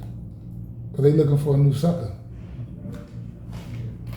And it's a limitation of liability, the company's name, the miscellaneous provisions, all that stuff. It goes over. It's trying to keep it within the law. And this will be notarized. This is what the notary public, because once they notarize and they sign it, it's a sealed deal. And that's what's the good thing about the fee agreement. So, and so what day y'all think you would want to meet up again? Y'all wanna do Is that for Thursday? you? Thursday at 12. So this Thursday? Yeah. Okay, Skip a day. Actually, Thursday is one of my open days. okay, great. Because I actually cook. We have classes on Tuesdays and Fridays at the Masjid on 42nd and Martin Luther King, the Lighthouse. So I'm the cook. At Lighthouse? Yeah, I'm the cook. I seen that one. I'm the cook. So Oh, I seen you on the Facebook page. Listen to that. yeah, I used to own a restaurant in East Oakland, Happy Home Seafood. Okay. Yeah, so Yeah, something that is car my cousin. dealership, restaurant, 99-cent store, coffee shop, home improvement Everything business, was 2 different partners, 2 different businesses, just a lot of stuff. Where But was your business at? I had 7912 was the restaurant on East 14th. The clothing store I had it right across the street from the masjid because we had a school right there between Ritchie and 82nd. And then the masjid was once you cross 82nd with a light, it was on the left side. Oh yeah. We had property over there, the masjid building, the building with the school, the building across the street on this side of the post office. And we was buying all the properties around there, but when we went to put the down payment for the one they tore down right across from the masjid, the government did a trip. They see what we was doing. Because we was about to buy that wash house too on the corner that's boarded up now and redo everything. Because we was doing fundraising, we was raising $500,000 easy. Right. Because we have rich friends, we just go down to Fremont, San Jose, and one dude might throw $100,000 in the pot. But then leaders started acting funny. And when he started acting funny, you know me, I didn't sign up for this. Right. This is the part between me and you. You supposed to have knowledge, lead me in a direction, and get me closer to God. When you stop doing that, our relationship is over. Because they said on the day of judgment, the people that follow the people without checking the leader. When the leader, that's why when he tell you something, this how you know if you got a good leader. If he's giving you some information, he's saying God said it, and you ask him, well, okay, what that's that? I want to search that and study it I more. want to meditate on it. And he get offended. He lied. That's the first red flag right there. Second red flag is he's saying things but not doing what he's saying.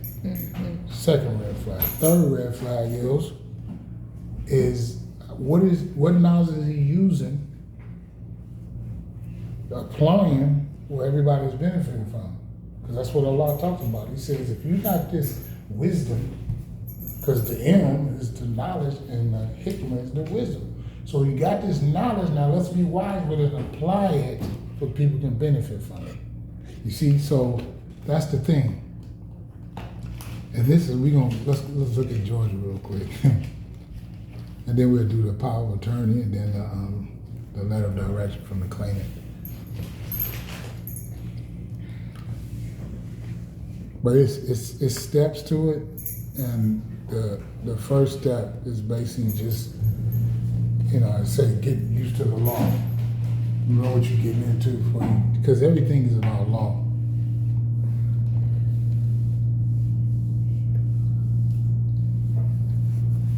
Like this one here is talking about the power of attorney in Georgia. And this is just a usage note, to just kind of giving you a brief thing, and I'm gonna read it to you. It says, the form set out below is the form of power of attorney to use in the state of Georgia. Some states, including Pennsylvania and Georgia, have passed statutes that require you to use a power of attorney that contains elements usually disclosures prescribed by a law enacted in the state. For Georgia, there is a form that is required. The form follows this page and has been customized on page 3 by insertion of special instructions that limit what you can do with the power of attorney. Be sure to point out to the claimant that the power of attorney is limited to claiming the funds. I was telling you, this is all you're doing. I don't have no other power over you. When you sign this, you're just saying, I'm giving you the power of attorney to do it. And then you said, just like having an attorney. Because what an attorney does, they make sure everything is done correctly by law, and that's what I'm doing. Because if you go in there and you do anything and you don't know the law, then when you get in court, the judge's going to say this to you, there's no excuse for ignorance of the law. Right. When you start talking to them like that, they feel more confident and more trusting in you doing it because they don't want to make that mistake. Right. And they don't want to be scammed either. Right. And you say, I'm a company, I've been around 3 years, I've been doing this, I have no trouble, look me up, I'm in good standing, no complaints. And then say, I'll even let you see my business side. Here's my DUNS number, go look on there. I ain't never missed a payment, none of that stuff. Credit card, everything good. And they go, oh, okay. How can I get into something like that? We're talking about the lady that signed these forms. That's it, Neil. Benefit number 2. Right. You got, because when they see benefit, they be like, man, I want some benefits. Right. So, yeah. But this is state of Georgia and the county of, because it's different counties. You got Calhoun County, you got DeKalb, Fulton, Calhoun, Harris. Yeah, you know what I'm talking about. And it's just Georgia's statutory form of power of attorney. And it just talks about the important information of this document. And they do this because a lot of elderly people have been messed over. People sign a power of attorney and they just take over the whole thing. Right. We had a situation, a brother just came to me and the man's mind was the husband's mind was kind of going. He married this woman, right? And her kids was all in the mix. But she set it up to where she was anticipating him to die before her. And she died. But when she died, her kids started taking money out the man's account. One, because he was wealthy, she took $360,000. Then the other daughter came behind her, and they had just got to the bank. They said the lady just left with $18,000. I said, boy. Well, they was buying Birkin bags or something. But see, the thing, the mother took that money, right? At $360,000, she didn't even get to use it. She died. Right. She got it out of the husband, and then the girls came behind her and took it from her. After she died. Because they was so much in the mix. They knew too much. Yeah. And this is just the important information. This power of attorney authorizes another person, your agent, to make decisions concerning your property for you, the principal. Your agent will be able to make decisions and act with respect to your property, including your money. Whether or not you are able to act for yourself, the meaning of authority over subjects listed on this form is explained in the OCGA, Chapter 6B of the Title 10. So So, and when you start talking to them like that, and they get familiar with hearing these laws and all that, then they realize, because why, and another reason why I'm here is to make sure everything goes smoothly. Because when I said I like helping people, but at the same time I have to get compensated as well. That's why you get the lion's share. It's your money. But if I wouldn't have came to you and told you this, that time would expire and you would never get it again. And you won't be able to claim it even after you see it. 'Cause you And would- I'm doing all the work. Right. You don't have to do anything. I make sure the laws are covered. The power of attorney you give me is limited. It's only for these funds only. I can't do nothing else with it. You have a copy of it. You know, so, and then sometimes you have people saying, well, can I take it to my attorney? And I go, why would you want to do that? And the reason I'm saying that is, attorneys is into it, because I say, let me tell you what's going to happen if you go to an attorney. They're going to try to talk you out of it. Just let them do And it. steal the money. And they're going to charge you all these fees on top of the 40% or whatever. Right. Because legally, I'm allowed to take the fees it costs for me to get the money on top of the 40%, but I don't do that. Right. I pay everything up front and I keep it real. There's no hidden fees, nothing with me. I say one of the reasons I got in this business is because of attorneys. I've been messed up about attorneys several times. And I just learned this business because I kept seeing attorneys involved with people's real estate. It was attorney involved when your house got taken. It was attorney involved when the paperwork was done. It was attorney involved when the agreement they signed to auction the house. All those was attorneys. So if attorney's that good, then why are you still in your house? Right. Because the word attorney, the root word of attorney, the twist and turn, that means the attorney taking words and see? And attorneys, when they come to me, I chew them up. Because I know they don't know the law. I be, oh, okay, yeah, I let them keep talking. Attorney is a lawyer, right? Liar, lawyer.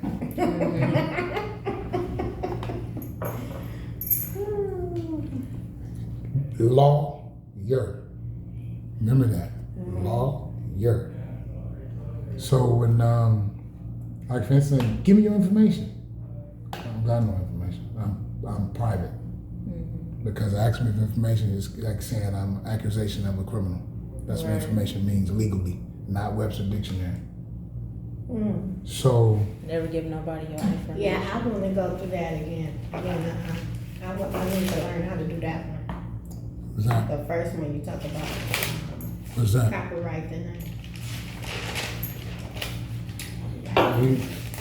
Like, I paid $1,000 for a book that thin, right?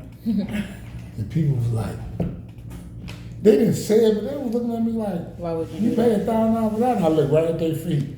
What you pay for them shoes? Right. But it's They so much Keep information looking in at this their little watch. book. Man, what kind of watch is that? I mean, I got this for about $5,000. But you don't want to spend $1,000 on something that's going to invest in change your yourself. life. Right. If I was you, I'd sell that watch, take $1,000, buy the book, learn how to apply the book, and then if you want the watch, Invest the other four. right, you still want the watch, go back and get the watch, then you got, some money sitting on the side. Might have 40,000, 400,000. Yeah, You never so, know. and this is basically, I'm not gonna go through all of it now. Why? Because it's just, because I wanna just keep it moving. And just getting you familiar with it, and then we'll start talking about it. That was Georgia, right? And this the limited power of attorney right here. So Okay. then the last one on this one would be the letter of direction from claimant. Okay, letter of direction. Come on, man, open up. I gotta say a magic word, open sesame, huh? It worked, but that ain't what opened it. But you look like your brother. Y'all look alike. When I came around that corner, right, I was for the park in the front over there, and I said, nah. I turned around and turned back around. Then I seen it again, I turned around, I thought about it again, I was like, nah.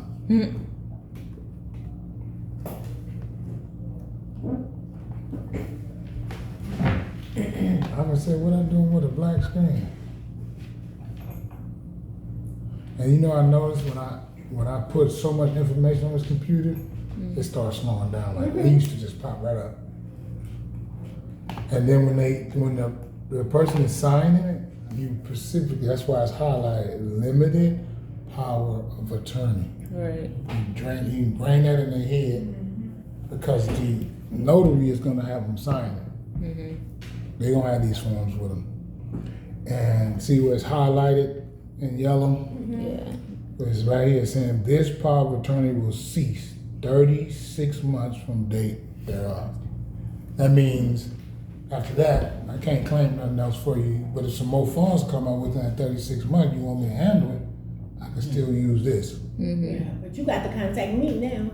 But I still gotta contact you to do it. I can't just do it. Right. And I said I already got a power of attorney on file, it's good for 3 years. Mm-hmm. I just use that, but I still need you to sign a contract. I can't do nothing without you.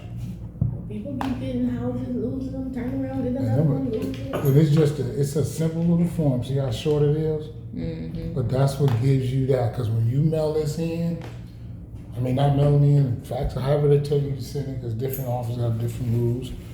And you give them all this, limited power of attorney, you got the form you filled out that they require from their website, you got the notarized that they agreed to do this with you, the fee agreement and all that. And that's it. So, and then when you get all that done, everything is in place. But this letter right here, the letter of direction to claimant, it's just kind of like, you know, it's just like it says, directions, letting them know this is how this is how this gonna go. So basically, like what I was saying, step 1, step 2, step 3. So they'll know what to expect. They won't be keep calling, driving crazy, like, okay, da, da, da, you know. But none of this happens until first, you know the law and state you're doing it in, and the county. Sometimes you can jump counties in Georgia and they have a little slight, like, I think it's Clayton County. Clayton is, ooh. I think they're the one that Clayton, require you to they pay so the broke over there, they be trying to. 250, 275 to do a Yes, 50-year they charge title for search. everything. Also, and then there's a lot of other counties in Georgia don't charge none of that. Right, the ones that are like in the woods, the sticks. 'Cause The rural area. Yeah, Yeah. but I used to have a mortgage branch in Georgia before they changed the rules about you have to be broker licensed in each state. I had a branch, and I just did the loans for real estate, and that's The how. ones you do that MLNS, right? That's the license test. But if you do I that didn't one, make me do anything. I just paid branch fees to the people in Lakeland, Florida. They had all the licenses, and I had I had a branch first. I started a net branch, virtual branch, and I got a brick and mortar office, but it was in an office suite like this. So they held all the licenses in every state. Then the crash came, and I had to reconfigure myself. And like I was at 15,000 a month, and I went to 0 again because I had to go get a broker's license. And I had a lot of stuff going on, and I wasn't able to do it. But this is a good way to recover and get back to getting yeah, stuff but done. this one here is just to direct the county treasurer. Just a direction of how things are supposed to go for the claimant. And this letter is you send it to them, and basically what it reads is just claimant's name and parcel number, that's the house, letter of instruction for excess funds, and then it says greetings, and it says please be advised that I have contracted with the person's name, the claimant, to make application for and or claim the SX fund, surplus fund, excess proceeds, overages, overbid, remainder, etc., so they don't miss none of it. Right. Some of them call it different things. All the proper dialect. And then it's held by your office and do me. I have retained the services of the person's name again, and to help me with processing my claim. The customer, he's saying that or she's saying that now. And then he says, I grant permission for your office to work directly with them on my behalf in the processing of my application and of claim. So this is the letter of direction. For the claimant. To the excess funds people, the county. And then after that, you're saying, as to the insurance of your office's checks or warrants for payment of my claims, please make said checks or warrants payable to, and it'll be my company name. It'll say Tax Origins LLC. Yeah, after that, it is the policy of your office to make the final disbursement checks or warrants payable to the claimant only. Please do so and send to me in care of, that's when it'll say your business in care of that person. So when they see that name, so when a claimant sees that, they know that it's in my company name, but it's for you, in the care of you. So and then that's when you reassure them, that's the proof you have that I received the funds and how much it was. So, and tell them, and And just that say, you're gonna get your I'm cut. transparent, and I don't want to keep nothing on blown on me because I believe in a higher power, and I don't Right. want nothing to do with that. Right. Whether you believe in God or not, it ain't about that. It's about, my character. Right, Say what you mean to me, what you say. that part. You call my phone, I got a message been sitting on my phone for 10 years. You hear the clothing business in there and all that, but when that answer machine come on, people laugh about it. But the people that get offended, that's what it's for. Don't call back. See? I can just I'm imagine. real professional. I say I would like to do business, keep it professional. Those that got messages not true, don't leave a message. If you can't do that, hang up and call 1-800. I can't tell the truth. That's how Right. the message goes. But and then that's this little letter, and then they sign it, and it's notarized. Mhm. So when they get it in there, they can't say, "Oh, you could have made this letter up say sworn under penalty of perjury." Okay, so this is the last page of the packet. Yeah, that's basically the last letter, right? So in the packet, we would have not the notary fee agreement, the client, well, maybe the notary fee agreement for the notary before they go over there. Well, no, that's done already. So number one would Always be the remember, client. fee agreement, fee acknowledgement is first before you say anything to the No. client. I'm talking about once we get the notary in that state that's gonna be working with us, I don't have to keep sending that page again. They already got a contract with us. You talking about the notary? Mm-hmm. Right, you got it. Okay, so that's what I'm saying. Stop. That's just in case So something in go my wrong. mind, I'm repeating the same thing over, but I'm not supposed to be keep repeating the agreement with the notary. Because what the notary do, they have a copy. I keep the original. Right. They send it to me overnight. When they overnight all that's in that packet back to me. So you tell the notary, keep your, take a picture of whatever you're gonna do, but send me the original of everything. Because I have to have it on my files. Okay. So if it's a new notary we're using, send that to in the packet. Right. Okay. Every time you meet with a notary and y'all come to an agreement, you have them So sign that. one, then two is the client signed fee acknowledgement agreement form. 3 is the county original documents to come back. And then 4 is the letter of directions. Mm-hmm. Okay, so that's all the forms we need in the packet. Correct. Gotcha. Yeah, all those ones what I explained about either whether it was to get them to do business with us, to notarize it and say that I want this person to act on my behalf, the power of attorney saying that I'm giving this person the power to limited power of attorney to Limited do power of this. attorney. Right. And then the third. And then this is the directed letter to the excess fund county that you're filing a claim in to say, I'm having this person do this on my behalf, and this the name of their company. Okay. So send a check in that name and the care of my name. That is a lot of information. That's why I keep going back over. I'm sorry if I'm taking your time up, but that's a lot of information. That's why I keep asking, because if I start remembering it wrong, it's gonna be hard for me to get the wrong way out. So I have to make sure when I commit this to my mind, that it's the right way. Because you make a Well, mistake. I'm not gonna leave you, like no matter what goes on in here today, I'm not gonna leave you to, I'm sure you got it. Okay. Because But- everybody that I ever trained, that's how I deal. Well, maybe you're not available. You know what I'm saying? I'm like, okay. And then I made a stupid mistake. But I've even done that if you- before, and then that set me back another 30 So- days, and then returning the paperwork and all of that. No. But if you follow the way this script is and you set it up the way I have it, you won't have that problem. Okay. But if you start reinventing the wheel and all that, then that's on you. No, I don't want to. Right. So when people do that, I tell them, first thing I ask them is, so what did you do? Boop. And then after they do it, I'll tell them, Reinvent the wheel. this is how you suppose it did it, Yeah, and you did it that way. yeah, no, I wanna So- do it the way that works. Right. Because this stuff is proven right here. This ain't something that, just so you should, I think you should do it. No. You're not trying it out. No. It's gotta- Mm. so.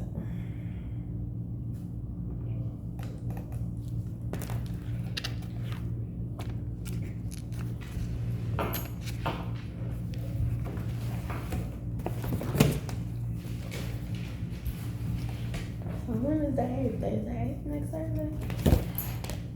Let's check. I didn't even check my Are we going to, no, we coming back this This Thursday. Thursday. Yeah, it's 2 days from now. Yeah.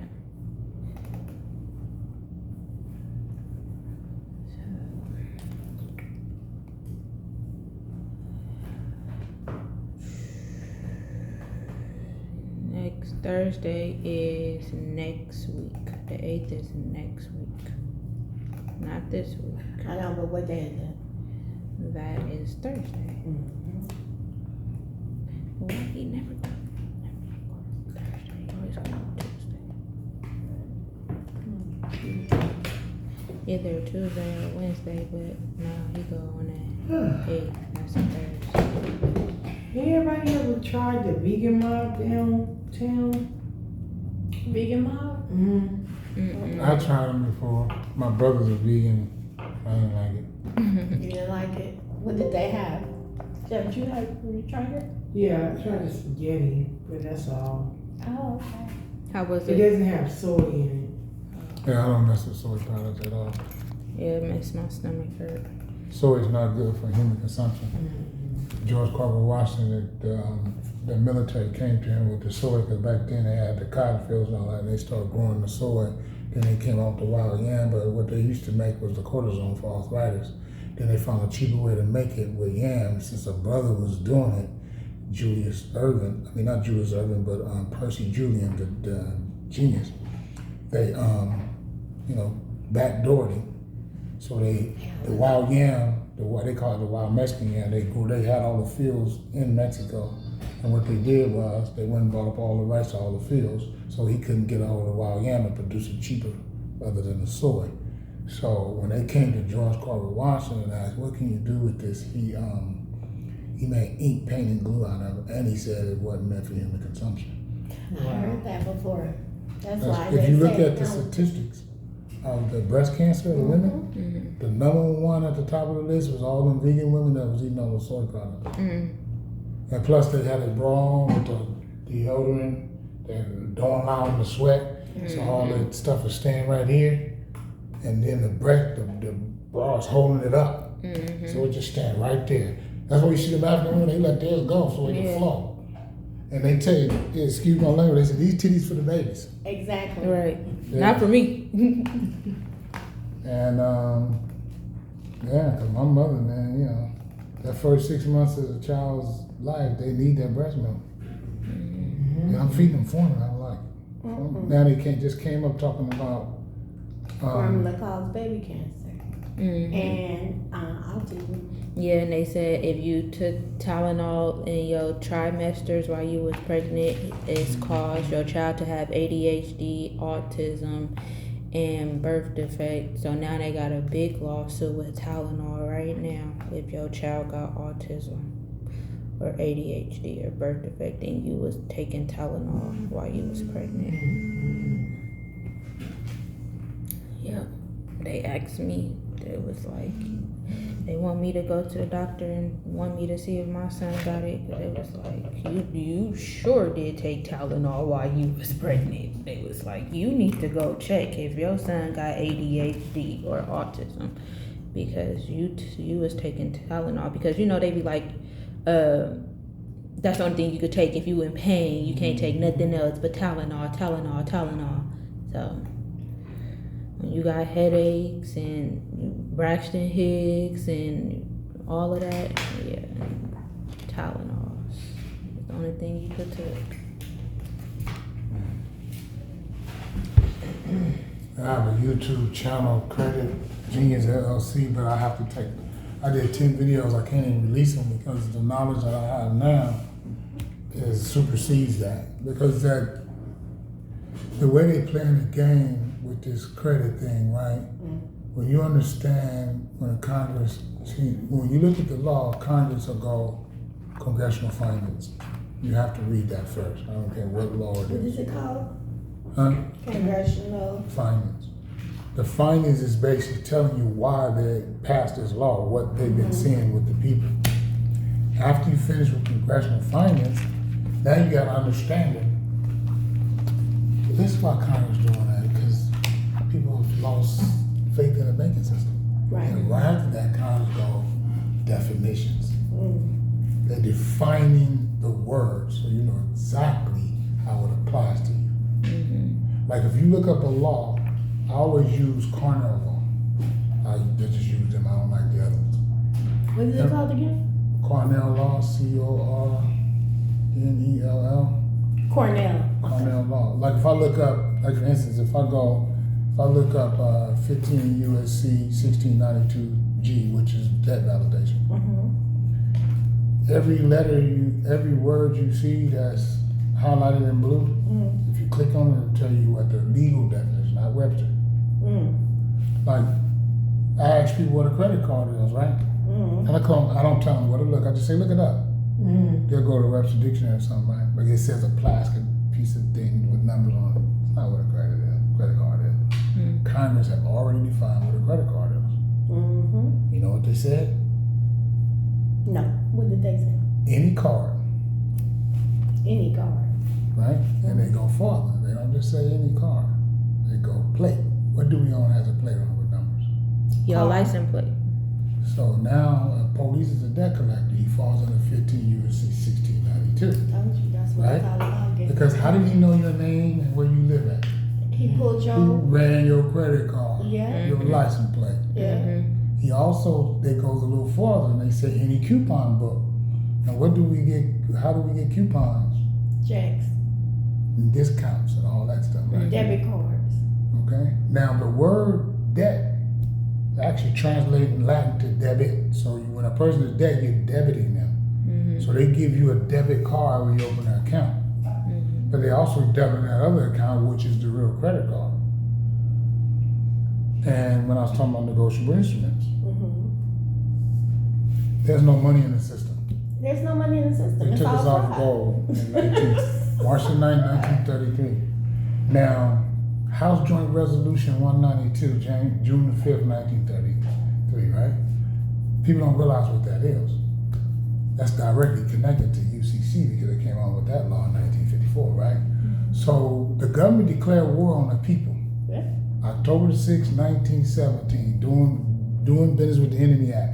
But if you look at that, and you look at how they come at us, see what gives them jurisdiction is when he comes up to your car and says, give me your license and registration, and you say to him, I don't consent to this conversation. We're doing it like this and the door's locked. Because I was looking last night, I already knew the proper calls, but I was looking to say, if your door's unlocked and he go like that and it opens up, you left it unlocked. Right. If they come to your house and knock on your door, if I know the police at my door, I don't even answer it. I Right. don't say nothing. Not alone. Who is it? Because whatever you're doing, it doesn't apply to me. So when you start talking through the door, what do police and prosecutors and judges do? They investigate. And when they investigate, you gotta know what investigation means.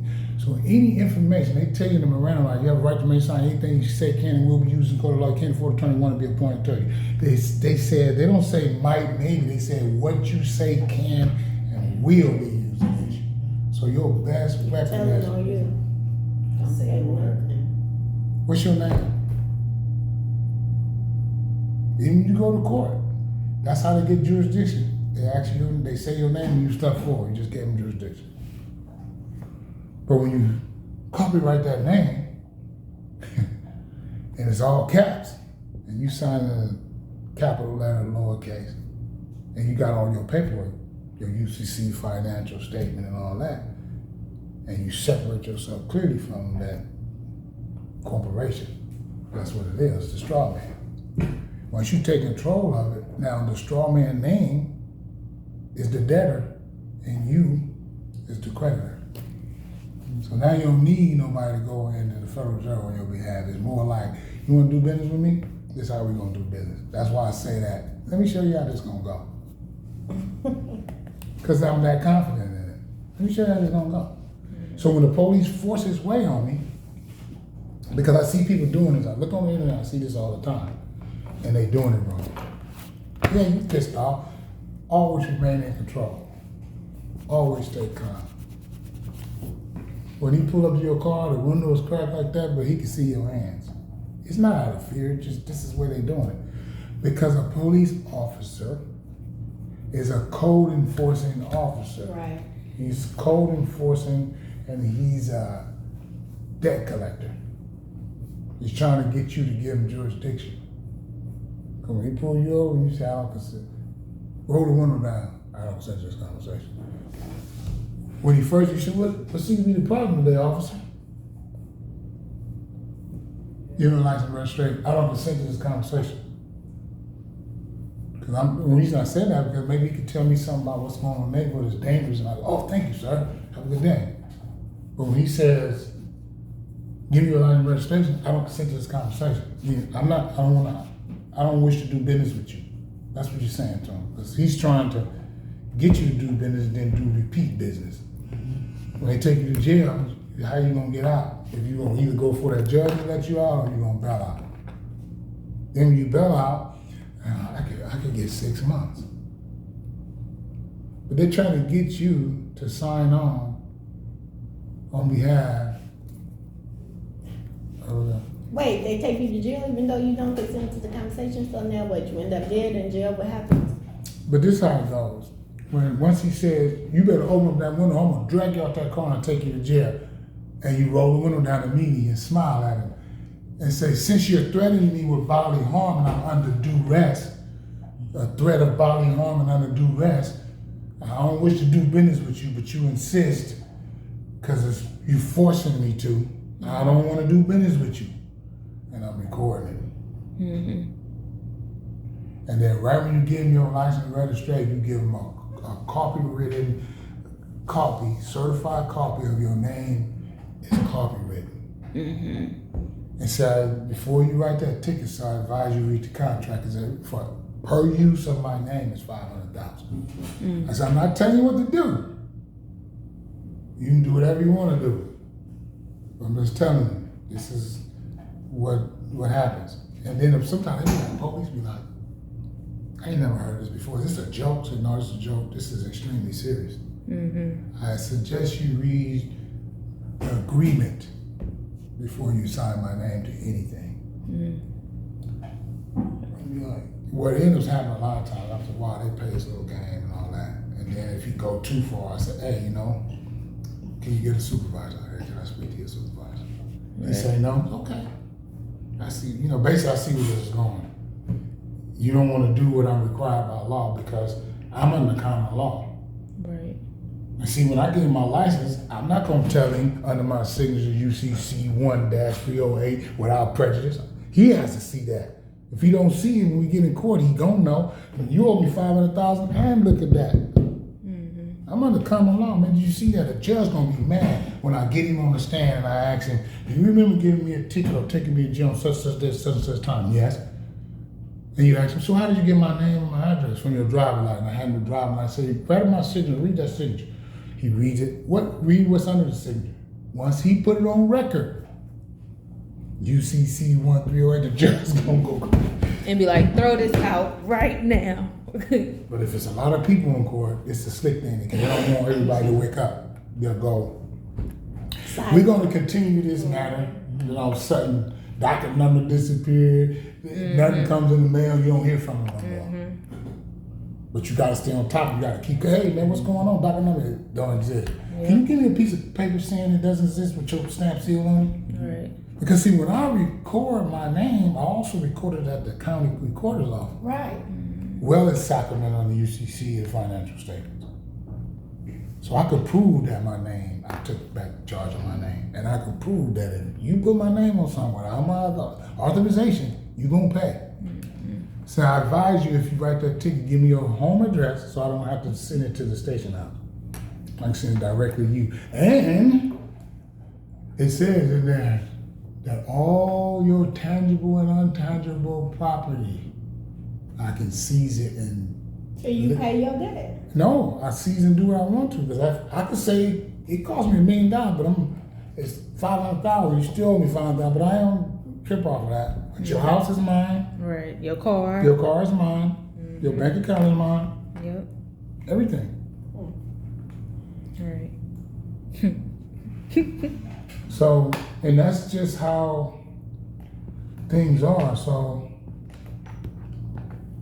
Well, how do we go about doing that again? Yeah, because I need. just one thing after, we gotta finish this first. Okay. Y'all jumping the gun. You keep on talking about it. No, I just, and I put it I there know so. my name is very special. I would like to. Well, that's not your name, because when they speaking to you, all caps, they're not talking to you, they're talking to that account Corporation. that they can build to keep you in jail or keep getting money from. We call them FRNs, which is Federal Reserve notes. They have no value. That's just in the UCC exchange between people. Money was created, the way money gets into the economy is either borrowed into the economy or loaned, and it's designed to debt and bankruptcy. That's what it's designed for. It's fiat money. And then the people above them that created this, these private families, they get to take possession of your stuff. And that's how the rich stay rich, and of course they could.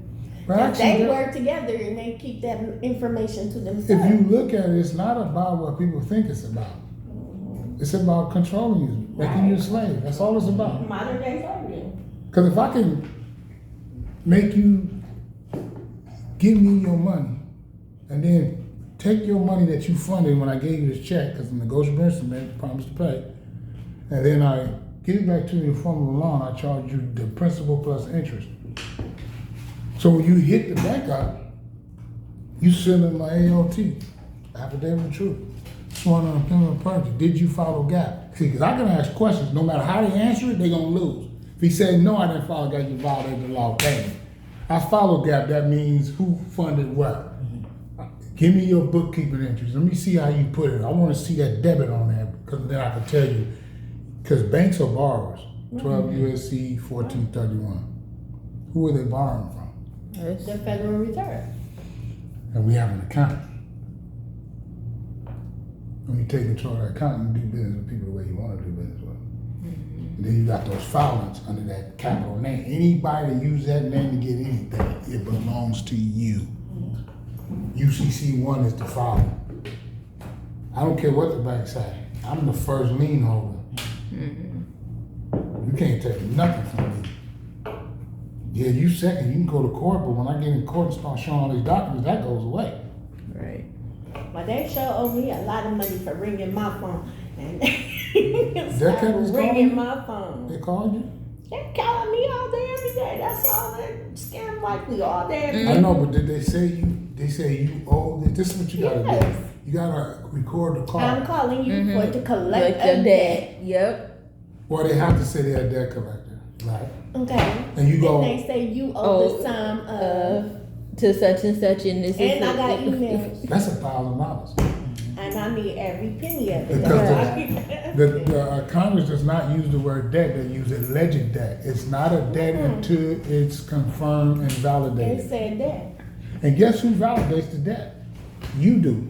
I didn't validate that. No, I I'm said, saying- no, I don't. And I You called tell them me back and said, I validate it. don't owe them anything. You tell them to validate it, they send the information back to you, look at the information, say this is correct. That's the only way a debt can be validated. So you say, oh, Unless they what? send it Validate in that. mail, in black and white on the paper. They not I have a bunch supposed of to. letters in the car right now talking about, oh, I did. I don't owe nothing. I don't owe you nothing. You lying. Is it an attorney too involved? Yeah, I got some of them with attorneys, yeah. See, And in fact, attorney, I got a letter yesterday. attorney can't be a debt collector and an attorney. You gotta be either or. Either or. And if he's buying debt, there's a site you can go on to see if he's registered. Also, you gotta ask them, can I see your I license? want all that money, so.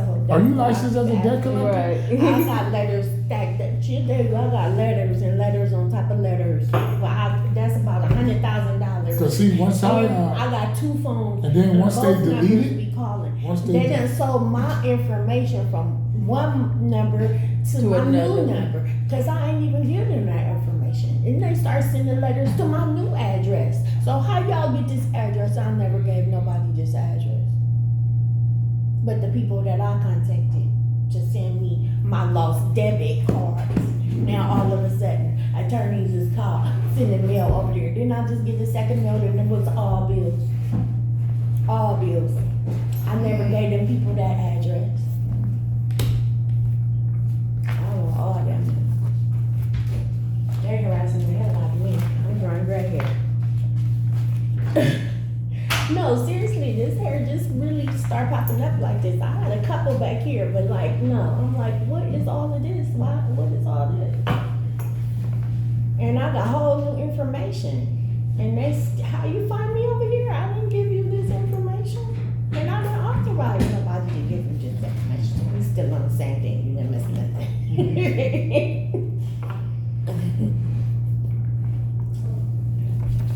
So anyway, like you said, on my own personal time, I would like to get that information from you. We could just stick to the topic, and finish up and come back Thursday. yeah, so that's basically kinda it for today. I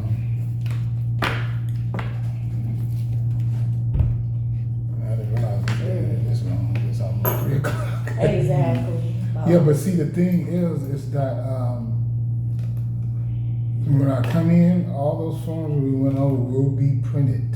Okay, Thursday you gonna give us the packet? Yeah, matter of fact, let me go to, Or do you wanna make a, packet now? Do you wanna get onto the, Wi-Fi? Cause we have Wi-Fi here. We can put you on the Wi-Fi. no, I could do it from my phone. Okay, and do you wanna do a zip file with all the, No, I'm not gonna do it that way because I need to, because what I wanna do is I wanna print out enough copies for 4 sets of people, so when I print them out, I'm printing them 4 pages of each at the same time, so when I give it to you, you have it hard copy right in front of you. Right, then we So, could transfer our notes onto. Because once we do that, when we come Thursday, God willing, we'll go Inshallah. over it. Now you'll get the God willing, inshallah, same thing. But you will be able to go over each form, and then you can, if you want to, you could put notes on the side of the form that's most important. Like one of the things I do when I'm doing stuff, I have anything I highlight in red is a warning. Anything I highlight in yellow it's highlighted because it's important. If I highlight green, that's like go, make sure that happens, take action on that. Right. You know, and if I highlight it in blue, it's just the same thing as like when they do on continental law definitions. okay. Because I follow the law, how the Congress do things, the same way I follow when I'm dealing with UCC, the same way I follow when I'm dealing with personal stuff, with my personal credit or my business credit, anything. Because once you know why people are tripping off something, then you know the definitions of what they're saying, and then you know the law, and then you got case law to back it up, meaning somebody already sued you for the same thing. And then I'm doing affidavit of truth, and then I'm complaining to the bureaus, the real bureau, because TransUnion, Equifax, Nexus, Lexus, SageStream, ARS, all them third-party people that house your information are agencies, and they're Right. agents. They are not who they say they are. Right. Right. Congress have already defined who they are. They say they have assumed the position. That means they put themselves out there, but they have no power. Then right there, he said they created an elaborate mechanism. That means they made some small bid to track you. And Congress don't mention no credit score. You don't need no credit score to get no credit. Credit is called consumer credit transaction. Exactly. Do that sound like a loan? And if they tell you what credit means legally the right granted. So don't it make sense? When I extend my credit to you, I'm giving you the right. I made you a creditor. I'm the original creditor. I made you a creditor by extending it. And directly, when they said directly and indirectly, and then now indirectly, you can go to that account, debit it, and then they say, you want to put something down? I said, was there a finance charge? Zero. See, I play with them all the time. See, they messed up with me. I filed for 5 cars and they approved me for all of them. Then they try to backpedal when they see them popping up on my credit report. Adverse action. They say denied. I said, no, you discriminated against me. You better negotiate with me. Give me some consideration. And I hit them with the UCC law. Oh, by the way, I want your bookkeeping entry records and all. I want the ledgers. I want your audit trail. I want to see what the auditor said, what his opinion is. I want to know if you followed GAAP, generally accepted accounting principle. If you didn't follow, you broke the law. If you did follow it, then I'm going to prove to you who I am. Not who you is, who I am. I funded that check with a negotiable instrument called promise to pay. Now, what I want is the original with my name on it, because I already know they sold it. They don't have it. No, I don't. And any time that they misleading representation or advertising, that's a violation. Anytime they make you believe you owe a debt, because I hit them with 18 USC 892, 894. You extorting me out of money. You telling me I owe you something, and the lawyer try to use that in court. They'll go, well, you paid the payments? Yeah, because you threatened me. That's why you put in the letter. Your administrative process is your court outside of court. So you get in there and say, Your Honor, I don't know why we're here. I gave them a default with a cure, with a promise to cure. They ignored it. I invoiced them because they violated this law, this law, that law. They ignored it. I did an affidavit of truth sworn on criminal perjury. I signed it. I told them to sign it. They refused to sign it. And they were supposed to be buddied within 30 days, line for line. They didn't do it. So now there's truth. And I'm putting it in there. When he say something I object, that's hearsay. It wasn't there. I have personal knowledge. And I got the notary public here to testify that she or he put them documents in there. And I got an affidavit of procurement too to list off what was put in there. She sealed it and handed it to the postman. And lady, you ready to testify today? She gets on his, he's lying, she's lying, he's lying. You know, that part. And that's when I be looking at him like this too in court. If I try to tell you, I don't say nothing, but I give him that look. I try to tell you, it's gonna cost you more. You should have gave me that $25,000. Cause and I said, this is how I really get them. I'll subpoena the president, the banker. I want to get the banker on the stand. See, they want you to talk about the banking system. They win every time you do that. That's your signature. Don't answer that. Say, Your Honor, I do not understand what the agreement is. I need to get the banker on the stand so I can understand, because I don't have full disclosure. I sent them an adequate performance under UCC. They didn't respond. I asked for the ledgers, the audit trail. They didn't respond. I did an affidavit of truth 3 times. They didn't respond to none of them. I signed, swore on the penalty of perjury. I sent them one. If I'm mistaken, signed it, and it's a done deal, and they refused to sign. Now what I want to know today is I do not understand what the agreement is because I have not been given full disclosure. As soon as he get on that stand, the first question I asked of the banker is this. Do this agreement say that there's a borrower and a lender? They usually say yes. I'm tracking it. He says yes. So can any layman understand the terms of this agreement without a lawyer or without a legal dictionary? He said, yeah, of course they can. So who loaned who what? Did you loan him or did he loan you? Are you the borrower or is he the borrower? And these are separate questions. We're the lender, he's the borrower, and then they'll try to throw this in. Got the money, got the house, didn't pay. Then when you corner him, it changes. But he got the house and the money. Because now he's nervous. Because I'm not talking about that. I want to know the agreement. Then when you tell me what the agreement is, did you follow GAP? So if you follow GAP, Yana, by law on the documentation, I was supposed to receive this. I didn't. That's why we really here. Now I want him to, under oath, tell me, did you follow GAP? I don't know what the bookkeeping entries is. And I start asking questions. I'm not a lawyer. I want to take the fifth. I said, but didn't you say at the beginning that any layman can understand this agreement, and you wrote the agreement, your bank wrote the agreement with your lawyers? I'm going to ask you again. Did you follow GAP? Yes or no? If you say yes, great. So who funded who? Do you have the bookkeeping entry? Your Honor, I would like to file a motion to compel. Motion of discovery, all of them coming in right there because he didn't give me none of it. The motion of discovery is we just discovered what he didn't give me. Now I'm compelling him to answer it, to give it to me so we can. And the judge, what he gonna do is, I said, well, if he can't do that, that's why I said, the judge said he can't do that. So I filed a motion to dismiss, let this case go. If he's filing against me. But if not, I'm like, default. He's in default. And countersuit for personal. But if I'm the plaintiff and he's in default and I win a default judgment, he has to pay me what I was asking. Okay. So, okay. But you suing him for charging you. For some I don't owe. Yeah. Because the GAP bank keeping entries shows who funded who. Because the bank has to, when you give them a promissory note, you ask them a question.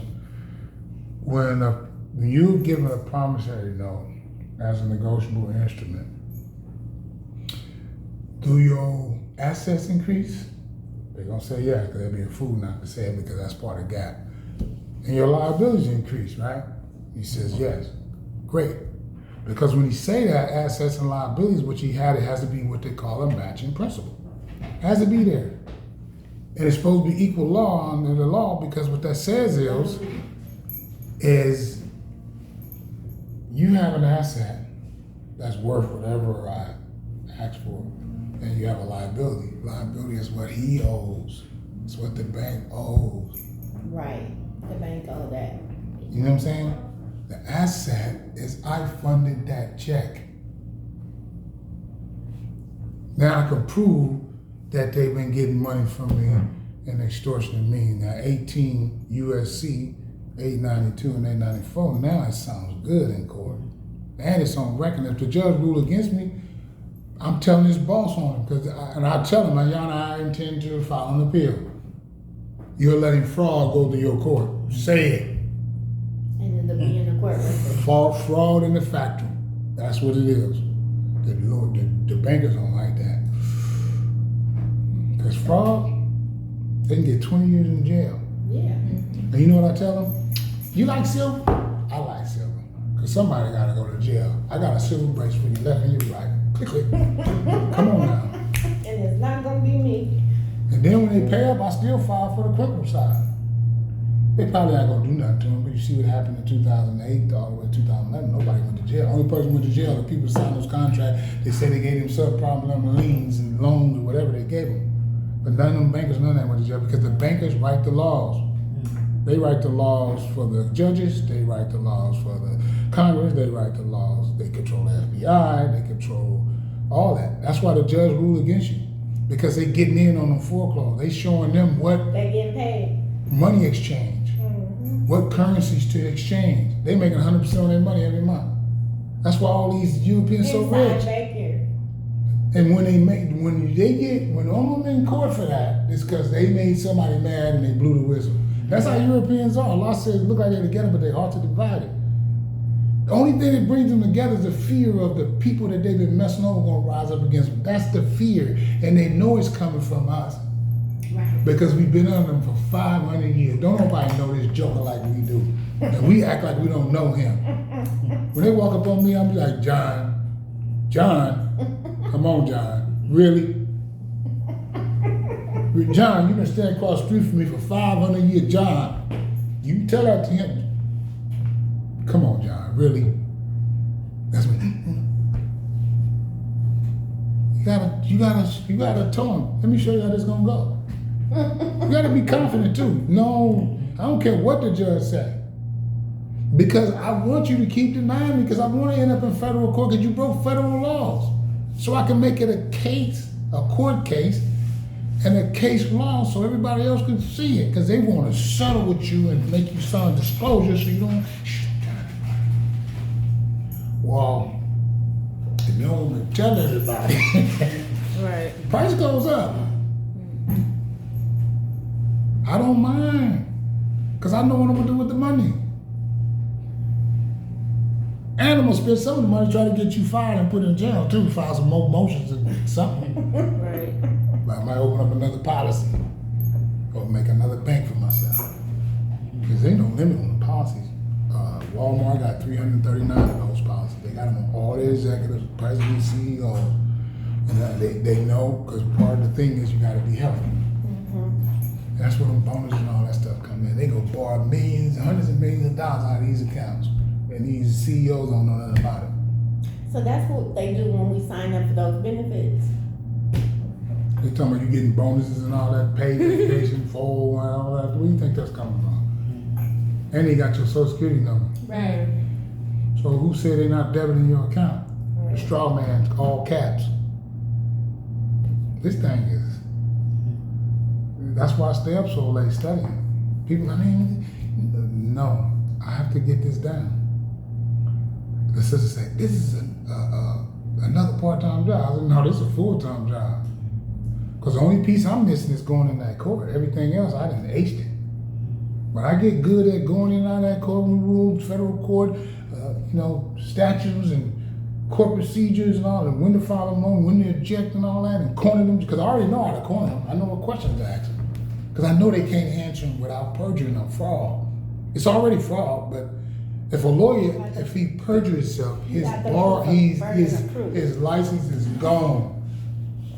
And I got questions, I ask them whether they say yes or no, they're gonna lose. And then Plaintiff had the burden of proof. right, and then another thing is when you're in court, you say, Your Honor, we can settle this right now. I already told him I sent him an affidavit of truth.